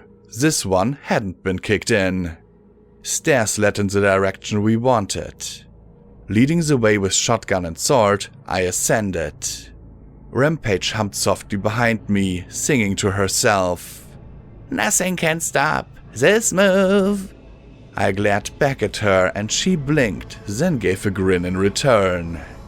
The door at the top of the stairs had also been kicked out as well and opened to a charred library. Blackened books occupied scorched shelves. Probably a good indication they weren't going to start flying and trying to kill us. The far side of the library was lit with a ghostly blue glow that flickered and danced through blackened windows. Slowly, we walked through the stacks towards it.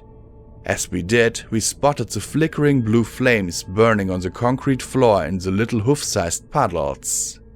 Their tongues danced and writhed, making my pip-bug spike with every flare. The heat wasn't like that from a fire. I could almost swear I could feel it moving through me. Far worse, though, was the screaming. It wasn't just the unnerving thrill of innervation. Hundreds of undead throats howled in rage. Hoofs beat against bars. Some of them screamed words in the distance. They pleaded to be released, bellowed insults, cried out in pain or for help, and snarled threats. And under it all was a banging and hammering of thousands of hoofs on hundreds of bars. I walked to the library door and slowly pushed it open, and stepped into hell. The vast central shaft of Hightower rose 10 stories above me. Midway up, like a fiery dagger plunged into the heart of the structure, the missile jutted out into the middle of the space. Blue fire flew off the tip in volcanic eruptions that sprayed the sticky blue flame in glowing arcs. The unnatural blaze continued burning, no matter what it landed on, and the middle of the shaft was awash in a ring of radioactive fire. Inside every cell, blue glowing shapes screamed and hammered against their restraints. Sentry robots rolled around the walkways, their metal bodies bent and warped by the tremendous heat. From above, 6 hovering robots like Cerberus dropped down. Each one had an oversized terminal screen on a swivel arm. The 6 moved their screens together to make one massive screen, which flashed to life, bathing us in cold blue light. A gargantuan charred face appeared, eye sockets filled with blue flame as it glared down at us.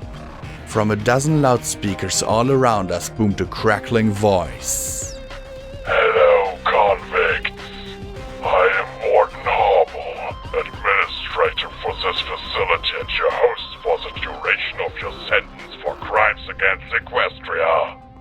I look forward to making your stay here as comfortable as possible. He gave a ragged, mocking laugh. Welcome to the tower. I stared up at that immense, burning Lee on the screen for a moment, and then Psychoshy muttered, He wasn't in the plan either.